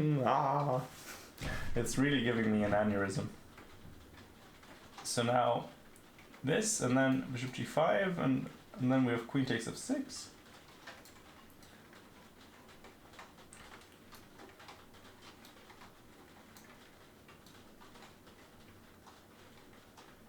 And the problem is there's queen takes h5 as well. Well. Okay, I mean, not gonna work. So we played queen. So we didn't play queen g3, sacrificing the knight. So rook g3 instead. Also a try, I suppose. The problem is the pawn is kind of running, isn't it? Like, where are we going? Where are we going with the pawn? So d3, knight f4. Okay, or bishop takes e4 first. What's the idea behind that? Takes. Oh yeah, okay. The queen's depending on the move.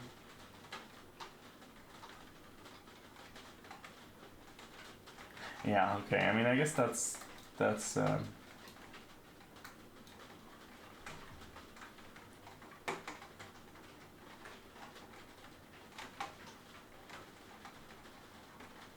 kind of simple.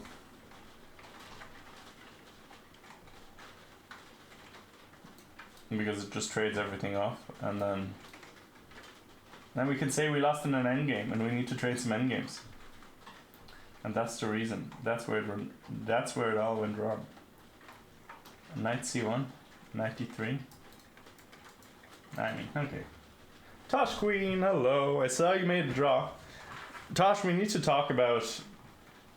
Well, first of all, your DGT board didn't work.